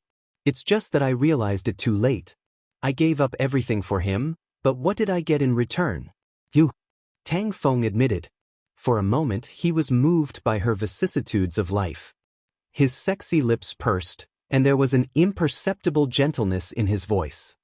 It's not too late to realize it now. You can divorce him. No, it's too late. My reputation is ruined now. If I divorce him, which decent man will marry me? Yi Zisu's expression was wooden, but her mind was very clear. Not only would she not leave Jiang Tianhao, but she would also help him get the Ji family's property. By then she would collect evidence of his infidelity, divorce him, and get half of the property. What was a man? As long as she had money, she could buy anything she wanted. Tang Feng shook his head disapprovingly. You're still young. You'll meet someone who truly loves you. Yi Zhisu gazed at his handsome face with teary eyes. A gentle smile bloomed on her lips. She stroked his cheek with her slender fingers and said softly, Big brother Feng, you're a good person. Even if he hated her, he was still willing to comfort her. He was really a good man. How great would it be if she had loved him back then? Tang Feng's eyes darkened. He avoided her fingers, got out of the car, and opened the door for her. In the end, Tang Feng was still worried about leaving Yi Zhisu alone in the nightclub, so he sat at the bar and drank with her.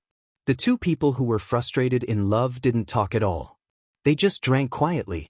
As the sky darkened, the number of people in the nightclub increased. The noise and laughter filled their ears. Yi Zhisu was already drunk. Her eyes were blurry as she leaned against Tang Feng's chest. Her soft and boneless hands stroked his chest. She lifted her chin and giggled. Big brother Feng, you're so good-looking. Tang Feng was also a bit drunk, but he was still rational. He held her shoulders and frowned. You're drunk. I'll take you home. She giggled foolishly and wrapped her arms around his waist. She rubbed her head against his chest. I'm not drunk. I'm very sober. Big brother Feng, I regret it. Let's be together, okay? After she said that, tears overflowed from her eyes and wet his clothes. His body stiffened. After a long silence, he sighed and picked her up by the waist. The tall and straight man carried the petite and weak woman and walked out of the nightclub with unsteady steps. In the corner, an extraordinarily handsome man propped his chin up with one hand and watched them leave. His thin lips curled into a faint smile and he muttered in a low voice, Interesting, really interesting. He leaned lazily against the soft sofa and tapped his slender fingers on the back of the chair. He thought for a moment. His eyes were as bright as stars as he skillfully pressed a string of numbers. What's the matter? The woman's clear voice came from the phone. The man's lips curved and he said lazily, Miss, it's very boring to play an innocent little virgin. I want to play something more interesting. What do you think? The woman sneered. Aren't you already in your mouth? You're still bored?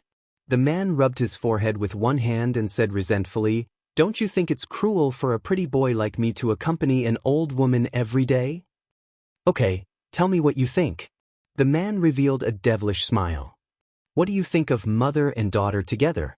The woman chuckled softly. You have such a strong taste, but it's surprisingly interesting. The man's eyes lit up. So, you approve it?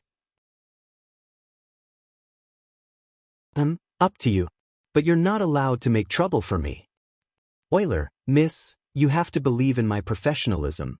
The man hung up the phone excitedly, his dark eyes flashing with a strange glow. The more interesting the prey was, the more exciting the game would be.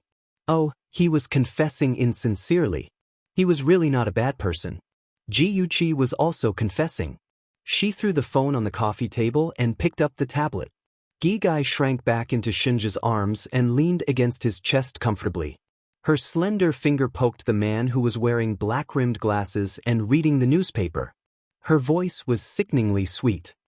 Aja, am I quite bad? Shenja caught her finger and his deep eyes, which were covered by his glasses, lit up. He pondered seriously for a moment and said slowly, "You do seem to be quite bad." Ji Yuqi was agitated. She turned around and straddled his lap. She wrapped her arms around his neck and gritted her teeth angrily. "It's too late for you to realize that now. Once you've boarded my pirate ship, you can forget about getting off, understand?" She poked his expressionless face with her finger. "Get on?" The man's eyes shone even brighter and his deep voice was filled with mischief. "Hey, you're focusing on the wrong thing. Don't think too much and don't think of impure things." Her words seemed to have piqued a certain someone's interest. He wrapped his arms around her waist and lifted her up slightly so that she was straddling his waist. Her legs seemed to have touched something that was quietly awakening. She nervously moved to the side. His scalding hot palms held her tightly against his body. His deep and husky voice was mesmerizing. "Be good, don't move." Jiyuchi's face was red and she buried her head in his chest, not daring to look at his lustful eyes. He hugged her and panted heavily. His throbbing between his legs was unusually obvious. She blushed even more and her fingertips trembled.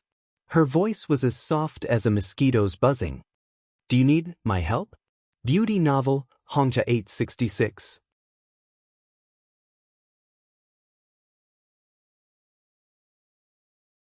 Chapter 881. Large drops of sweat slid down his handsome cheeks. He was having a hard time holding it in. His eyes were dark and gloomy, and his sexy lips were pressed against her neck. He uttered a few broken syllables from the depths of his chest. "Oh, how can I help?" Stupid. Did he need a girl to teach him this kind of thing? In the end, Ji Yuqi, who felt sorry for him, used practical actions to help him. When he was in her hands, his handsome face was tinged with a faint blush. He sucked on her lips, and his hoarse voice was full of tenderness. He shamelessly declared, "Chi-Chi, I'm yours now. You have to be responsible for me." Ji-Yuqi also patted his back shamelessly and said seriously, "You've been mine for a long time. You have to keep your chastity for me in the future, dear." He buried his head in her neck and chuckled. "Chi-Chi, you can be more reserved." Her charming eyes narrowed dangerously. "You don't like it?" "I like it very much." He nibbled on her neck. His mesmerizing voice was intoxicating, and his breath made her blush. "As long as it's Chi-Chi, I like it." A strong sense of happiness surged in her chest, and her heart was unbelievably soft. Ji-Yuqi hugged the man who belonged to her tightly. She was extremely grateful to God for giving her a chance to do it all over again. In her delirious state, she heard his extremely gentle voice. "Chi-Chi, marry me." She smiled, and her eyes were glistening with tears. As soon as she said that, her lips turned cold. The kiss went from light to deep, mixed with a man's bone-deep feelings. It was a love that would last a lifetime. "My head hurts." Yi Zissou woke up from the darkness. She reached out and rubbed the wall. After a long while, she found the light switch. The soft light shone on her, and she closed her eyes uncomfortably. "What's wrong?" The man's hoarse voice rang in her ears. Then, a pair of arms hugged her from behind, and his hot body pressed against her back. She suddenly trembled, and her beautiful eyes widened. This voice, she turned her head stiffly and was suddenly met with a pair of confused eyes that had just woken up. Then she saw the man's tall nose bridge and handsome face. Then she looked down and saw his bare chest. "Xiao? Xiao-Ihan?" Yi Zissou called out this name with a trembling voice. She panicked and stepped back, but his arm around her waist was too hard, and she couldn't do so. The dazed look in Xiao-Ihan's eyes gradually dissipated, and a faint smile appeared. He raised his hand and ruffled her hair. He whispered, "What's the matter? Are you confused from sleeping?" Yi Zissou's words, "Of you, we." Hearing this, his handsome face instantly blushed, and he coughed uncomfortably. His voice was full of grievance. "Did you forget what happened last night?" Yi Zissou's head was about to explode. Although she did plan to cheat on Jiang Tianhao, the person she wanted to cheat on was Tang Feng. Last night, she was clearly hugging Tang Feng, So why was the person sleeping next to her when she woke up was Xiao Yihan? Who could explain this? Xiao Yihan had been paying attention to her expression. When he saw that she looked like she was having a headache, he sighed sadly. Looks like you really forgot what happened last night. No wonder. Who asked you to like Tang Feng? Last night, you were hugging me and calling his name nonstop. What was with this betrayed by your lover tone? Yi Zixu wanted to vomit blood. Her long nails dug deep into his shoulders as she said with difficulty, I'm sorry. I really don't remember. Please tell me what happened last night. Xiao Yihan's expression became more and more sorrowful. His eyes were filled with strong accusation as he slowly said, Last night, you and Tang Feng got drunk at a bar. Tang Feng carried you and wanted to take you home, but he drank too much. As soon as he walked out of the bar, he fell and the two of you fell on the ground. He paused for a moment and quickly glanced at her chest. He coughed and continued, the buttons on your shirt burst open, revealing, a few men wanted to hit on you and surrounded you. I happened to pass by and chased them away. Then, I called a car to take Tang Feng home. I wanted to take you back to the Ji family, but I didn't expect you to hug me and cry loudly, saying that you didn't want to go home. Yi Zixu rubbed her forehead with a headache. After the hangover, her head hurt unbearably. She tried hard to recall, but there were only a few remnant images in her mind. For example, Tang Feng carried her, someone put her into the car, and she seemed to have done something embarrassing like hugging someone's leg and crying. After that, she had no recollection of it at all. She flew into a rage out of humiliation and vented her anger on Xiao Yihan. Even if I said that I don't want to go home, you can't do this to me. Xiao Yihan widened his eyes in surprise. He didn't understand and asked, What did I do to you? Yi Zixu was embarrassed and angry at the same time. Her cheeks were red and she bit her lip. That's right. Xiao Yihan suddenly realized. You're talking about the time we slept together? Yi Zixu glared at him fiercely. He suddenly burst into laughter, laughing so hard that tears rolled down his cheeks. Zixu, your imagination is too rich. We didn't do anything last night. No, to be precise, you did. You vomited all over me. It took me a lot of effort to change you into clean clothes. Change into clean clothes? Yi Zixu was stunned. Then her cheeks turned red. He actually helped her change her clothes. It was too embarrassing. She took the opportunity to touch her body. Sure enough, her body was wrapped in a loose sleeping robe. She opened her mouth and said, Since nothing happened, why are you lying with me? And, you were naked. Xiao Yihan sounded aggrieved. You dirted my nightgown, wore the only clean nightgown I had left, and slept on my only bed. What do you think I should do? Yi Zixu looked down in embarrassment and said softly, I'm sorry. I misunderstood. His broad palm rubbed her hair. His voice was relaxed and happy. It's okay. As long as you don't misunderstand me as a bad person. She looked up and smiled at him gently. Thank you so much for last night. Brother Yihan, can I trouble you with something? What is it? The corners of his lips turned up slightly. His bright smile warmed her heart. She pursed her lips shyly. Her long eyelashes trembled slightly. Can you help me get my clothes? He frowned in distress. Your clothes are dirty. Why don't you wear mine first? I'll go out and buy you a new set. Thank you very much. Xiao Yihan brought her a white shirt and a pair of beach shorts. After she changed, she saw herself in the mirror and was too embarrassed to go out. She dawdled in the bathroom for a long time. Xiao Yihan finished making breakfast and knocked on the door to call her. She bit her lip and walked out boldly. The woman in front of him had a slender figure. Her hair was tied up high, revealing her exquisite collarbone. The white shirt covered her legs and beach shorts.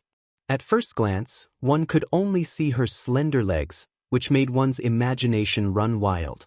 He couldn't help but want to explore the scenery under the shirt. Her exquisite and graceful figure was faintly discernible, revealing a different kind of charm. Xiao Yihan didn't hide the amazement in his eyes. He chuckled. A beauty is a beauty. Even if you're wearing a simple white shirt, you're still beautiful beyond compare. Which woman didn't like to be praised for being beautiful? Yi Zisu's heart was sweet, but she was also a little embarrassed. She stroked the hair by her ear and pursed her lips into a smile. Don't joke around. Ihan Gij is experienced and knowledgeable. What kind of beauty haven't you seen?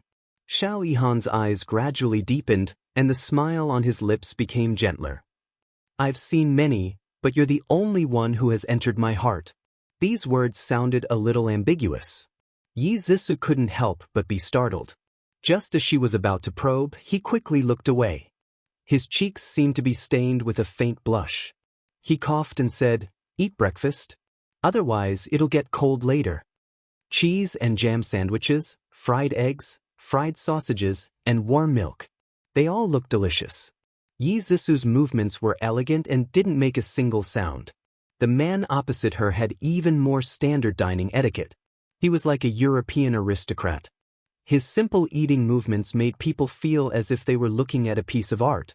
She took a sip of milk and wiped the corner of her mouth with a napkin. She smiled and said, "I didn't expect Ihan Gij to be so good at cooking." Xiao Ihan smiled meaningfully. "This is the first time I've cooked for a girl. This is the first time I've taken in a drunk girl. This is also the first time I've let a girl wear my clothes. You've broken so many of my firsts. How do you plan to repay me?" Yi Zisu had heard from Qin Tingfang that Xiao Ihan had never been in a relationship before. At that time, she didn't believe it. Now that she heard him say this, she couldn't help but tease him. "Then I'm really honored. Why don't I introduce a girlfriend to Ihan Gij as repayment? We shouldn't let a good man like you take advantage of an outsider." The smile on Xiao Ihan's handsome face deepened. His long fingers naturally rubbed her cheek and he said gently, "Since I can't let an outsider take advantage of me, how about you take advantage of me?" Yi Zisu was shocked. She hurriedly avoided his fingers and smiled awkwardly. "Ihan Gij, you can't joke about this. I'm already married. If other people hear this, it will cause misunderstandings." Xiao Ihan's smile froze. His eyes dimmed. He stiffly withdrew his hand and said in a bleak voice, "It's just a joke. Don't take it to heart." He got up and pushed the chair away. "Rest here for a while. I'll go out and buy some clothes for you. I'll be back soon." His tall figure walked towards the door. His back looked a little lonely. Yi Zisu stared at his back in a daze. Her heart was full of bitterness. Look, there were so many people who loved her in the past. Why did she choose Jiang Tianhao? After being in a daze for a long time, she suddenly smiled faintly. At least the man who loved her in the past still loved her now. In less than half an hour, Xiao Ihan returned. He was carrying a bag of high-end women's clothing. It was a white silk dress that reached her knees. It fit Yi Zisu perfectly, as if it was tailor-made for her. Awesome novel, Song Shu 566.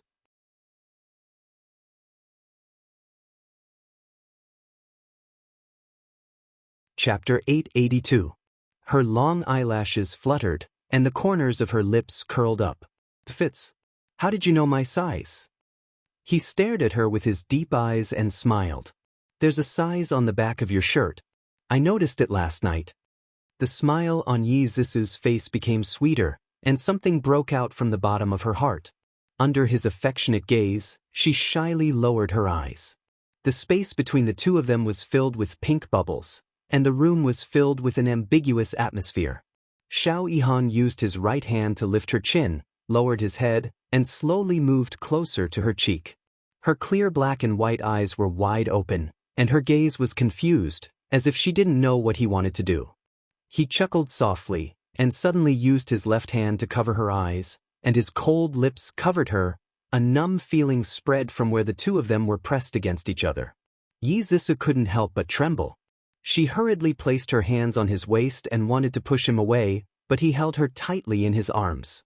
His soft lips tossed and turned affectionately. Slowly, she sank into his gentleness. In the quiet room, it was warm and ambiguous. The sweet atmosphere lingered between the two of them. Their heartbeats quickened, and their breathing became erratic. In a daze, the two of them caressed each other without any rhyme or reason.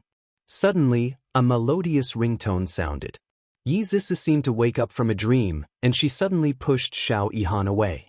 Her cheeks were flushed, and her eyes were watery with a layer of spring. Her slightly swollen red lips parted slightly, and it was indescribably charming. Xiao Yihan's dark eyes were filled with lust. His slightly rough fingers gently brushed against her lips, and his actions were extremely seductive. Yi Zisu's heart suddenly shrank, and she only felt her whole body heat up. She hurriedly avoided his scorching gaze and rushed to the coffee table. She picked up her phone and took a deep breath to calm her frantic heartbeat. "Hello." The voice that came out of her mouth was soft and hoarse, and even she was shocked. She hurriedly patted her burning cheeks and forced herself to return to normal as soon as possible. On the other end of the line, Jiang Tianhao paused for a moment before asking gently, "Honey, where did you go last night?" Yi Zisu sneered in her heart. She ran away from home yesterday, and he only called to ask about her today. He really cared about her. She replied indifferently, "At a friend's house." Jiang Tianhao's tone tightened. "A male or female friend?" Yi Zisu chuckled when she heard that. Her laughter was a little sad. "What do you think? After we started dating, did I still have any close male friends?" His tone softened. "Honey, it was my fault yesterday. I was too harsh with my words. Where are you? I'll pick you up." She looked coldly at the scenery outside the window and said softly, "No need. I don't want to delay your work. I'll go back by myself. How can work be more important than you, my wife? During this period of time, I've made you work hard." Jiang Tianhao's coaxing skills are first class. As long as he wants, he can coax people to be obedient.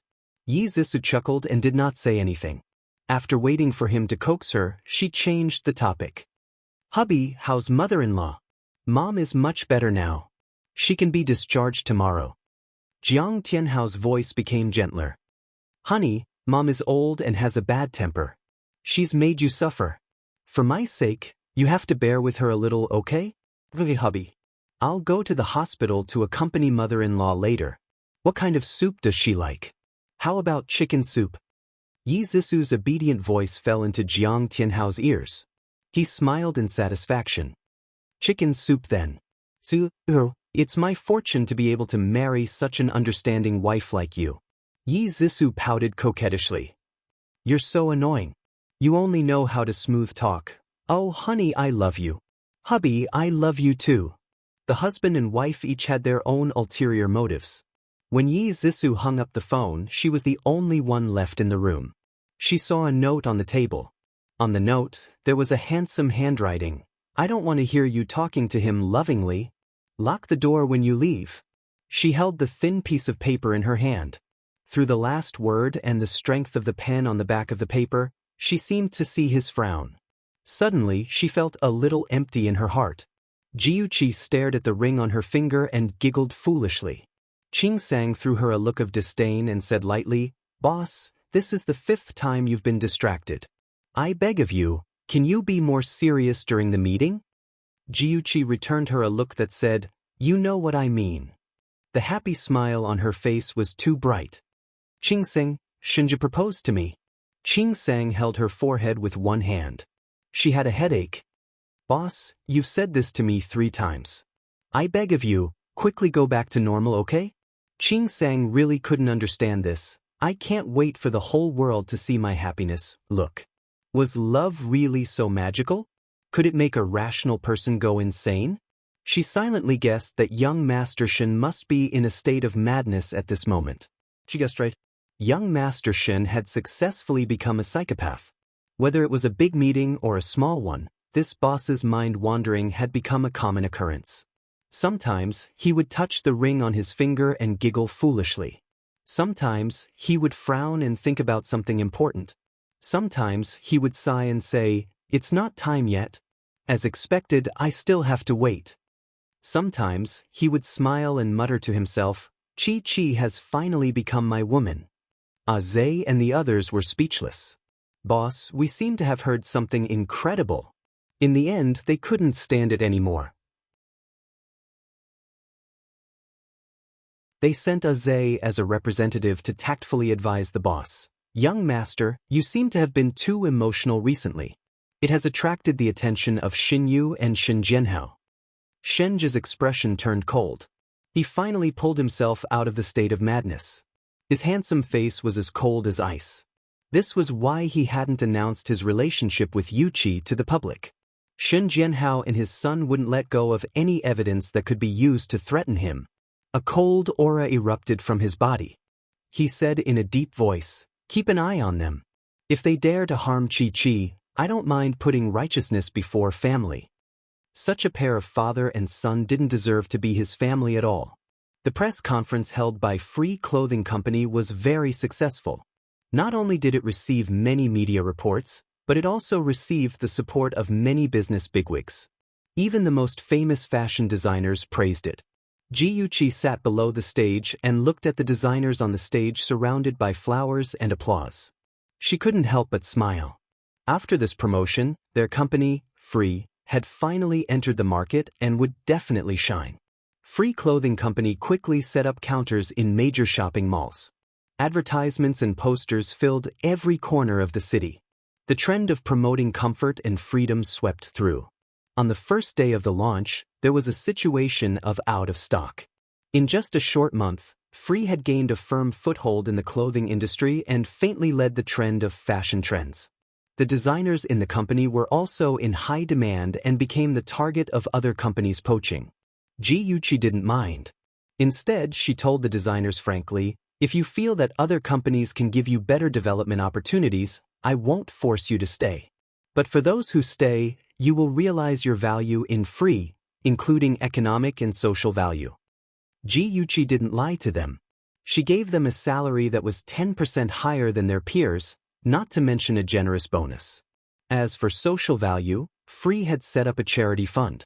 For every piece of clothing sold, they would donate 1 yuan to the poor mountainous areas. When they donated, the designers had the right to sign their names. This greatly stimulated their enthusiasm for work. Moreover, none of the designers were poached by other companies. As a new company, Free attracted the attention of many people, including the leader of the clothing industry, G Group. When Ji Yuqi returned home from school, she saw that her father, who usually left early and returned late, had returned home early. He was holding a newspaper in his hand and his brows were slightly furrowed. He seemed to be troubled by something. She took advantage of his distraction and sat beside him. She tilted her head and looked at him with a smile. "Dad, you're back early today." Ji Bowen's brows relaxed. He casually placed the newspaper on the coffee table and teased, "I can't always be a workaholic. I've become estranged from my family." "No, Ahan and I love Dad the most." Ji Yuqi smiled and flattered. Ji Bowen couldn't help but laugh.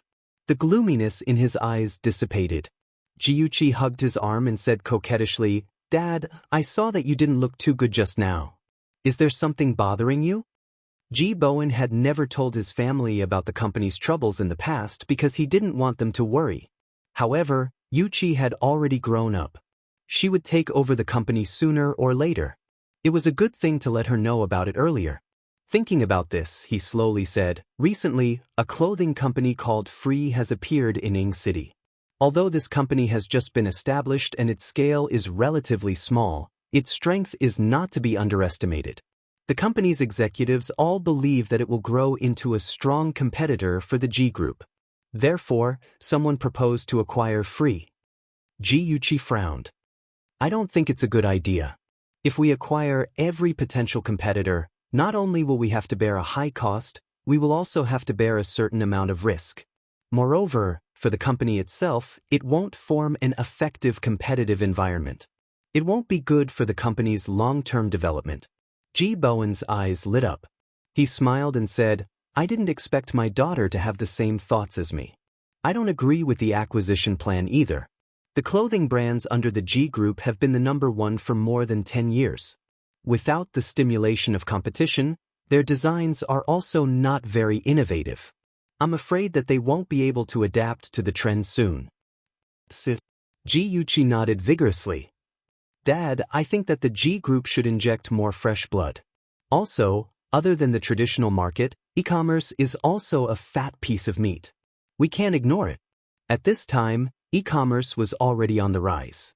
However, Just like other high-end brands, the G Group didn't pay much attention to online sales. Ji Yuqi knew how popular Taobao was later, so she reminded him this time. Ji Bowen smiled and patted her head. The company is already planning to operate in this direction. Chi-Chi, you've really grown up and have your own ideas. This is very good. When you graduate, come to the company and help Dad. Okay. Ji Yuqi blinked. Dad, I'll let you see that your daughter is very amazing. She didn't want to tell her father that she was the boss behind Free. When the time was right, she would give him a surprise. Ji Bowen was amused by her playful appearance and laughed heartily. Awesome novel, Shinwoo 799.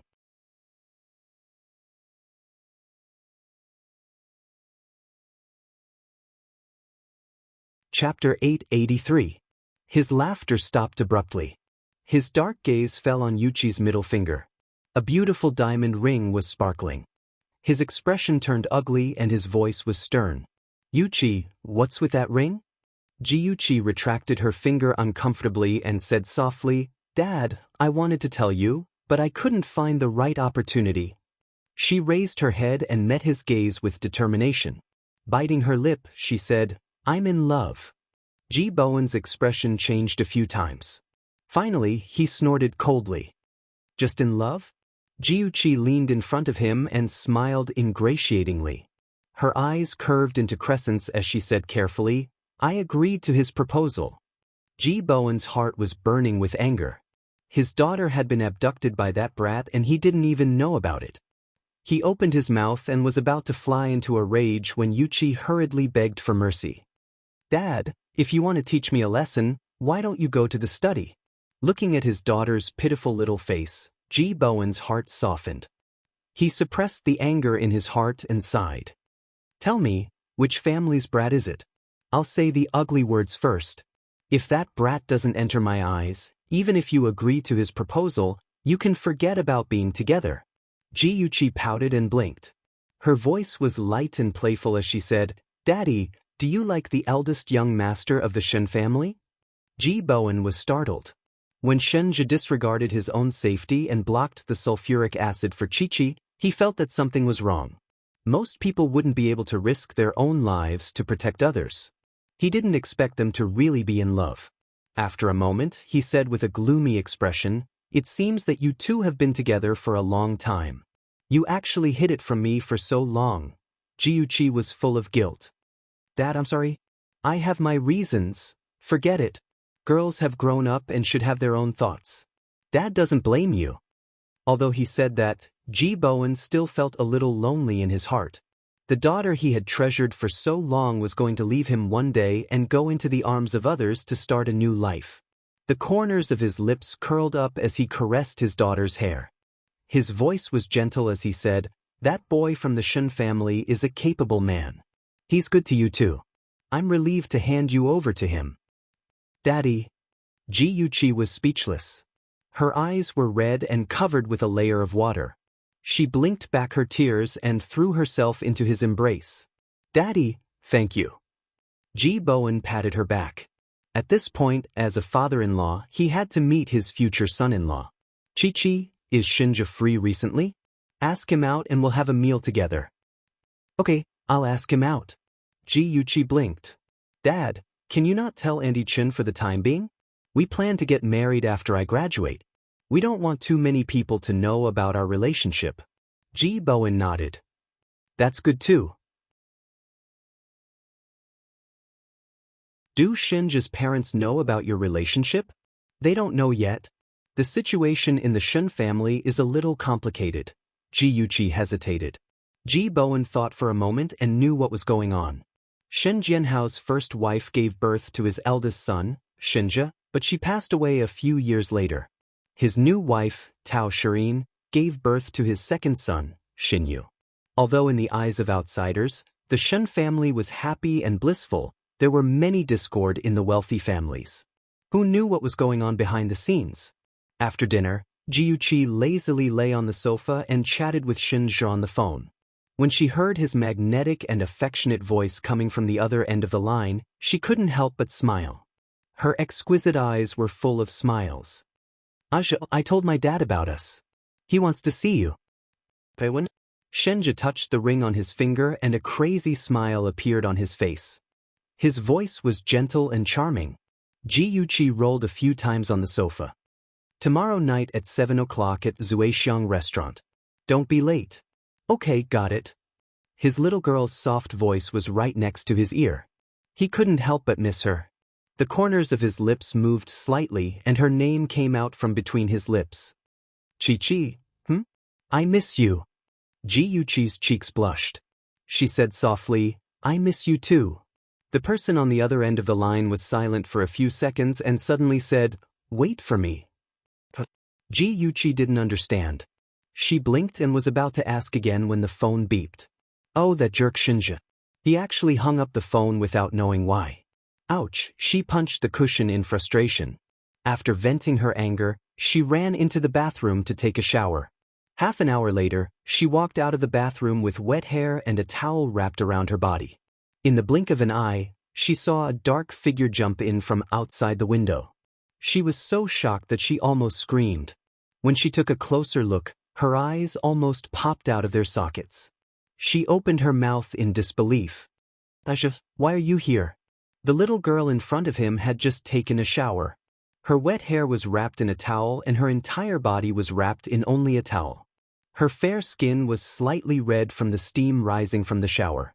Her exquisite collarbones, beautiful neck and slender legs were breathtakingly beautiful. Her charming almond-shaped eyes widened in surprise.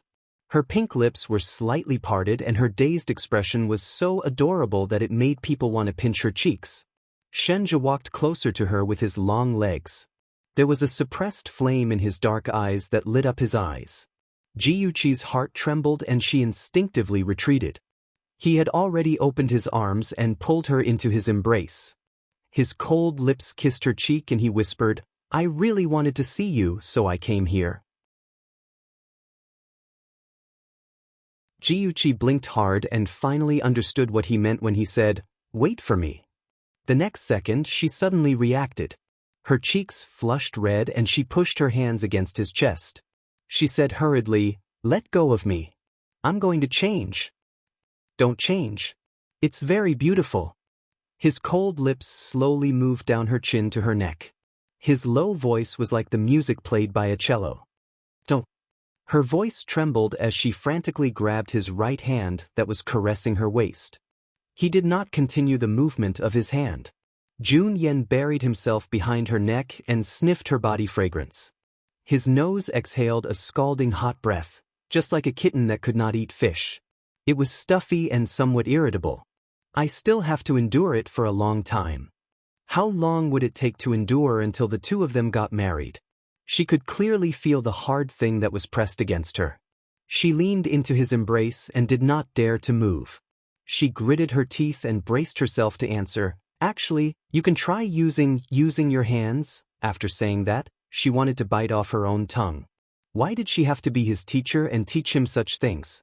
Ji Yuqi was so embarrassed that she was about to cry. Help me. His voice was hoarse, and all the muscles in his body were stiff. He held her hand and covered the uncomfortable part of his body. Her palm was hot and her head buzzed as if it was about to explode. She could hear his low and sexy moans in her ears. It was like a demon in the dark night singing in a low voice. She had only helped him once and he was already so familiar with it. He bloomed passionately in her palm. She was so embarrassed that she closed her eyes tightly. She really wanted to dig a hole and bury herself in it. There was a saying that she reaped what she sowed. The sweet smell gradually dissipated. Ji Yuqi stiffly stroked his back and coughed uncomfortably. Let's wash up. She had just taken a shower and it seemed like she needed to take another one. The two of them cleaned up. Ji Yuqi's cheeks were still red. She pretended to be calm as she wiped her hair. However, the towel in her hand was snatched away by a big hand. Shenja naturally pulled her to sit on his lap and wiped her hair with the towel. Then, he dried her hair with the hairdryer.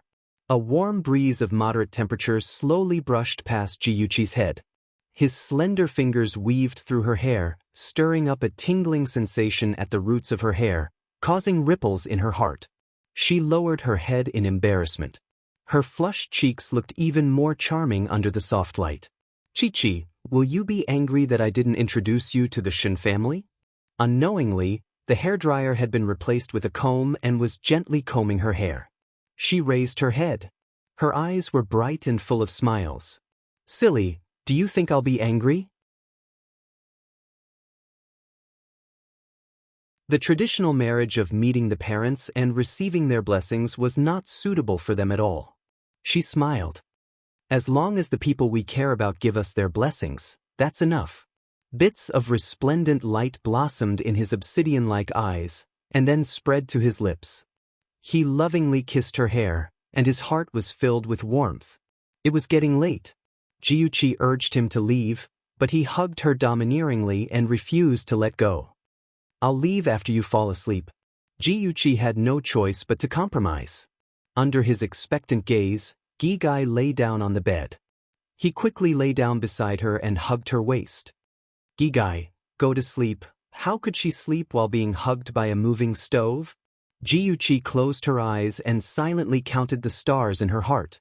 When she counted to 560, her mind was still very clear. She helplessly opened her eyes and looked at the man beside her. His jet black hair fell softly on his forehead and his outstanding facial features were perfect. His deep eyes were slightly closed and his high nose bridge was exquisite like a sculpture. His fair face was tainted with a layer of holy light under the soft light. He's obviously a man, but he's even better looking than me, Jiuchi murmured softly. Her fingers landed on his high nose bridge and gently tapped it. Hey, your eyelashes are so long too. Those curly eyelashes were like a small brush. How could they grow on a man's eyes?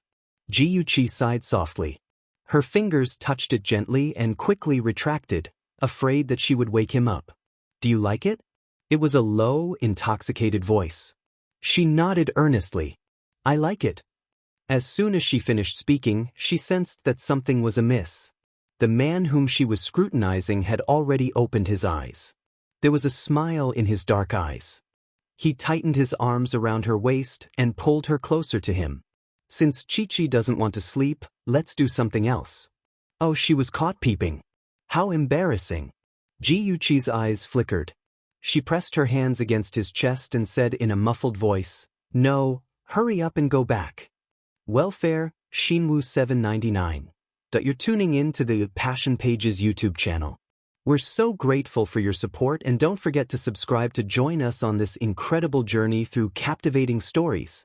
Your generosity through donations truly makes a world of difference, as it's the primary source of revenue that allows me to expand and enhance this channel for you.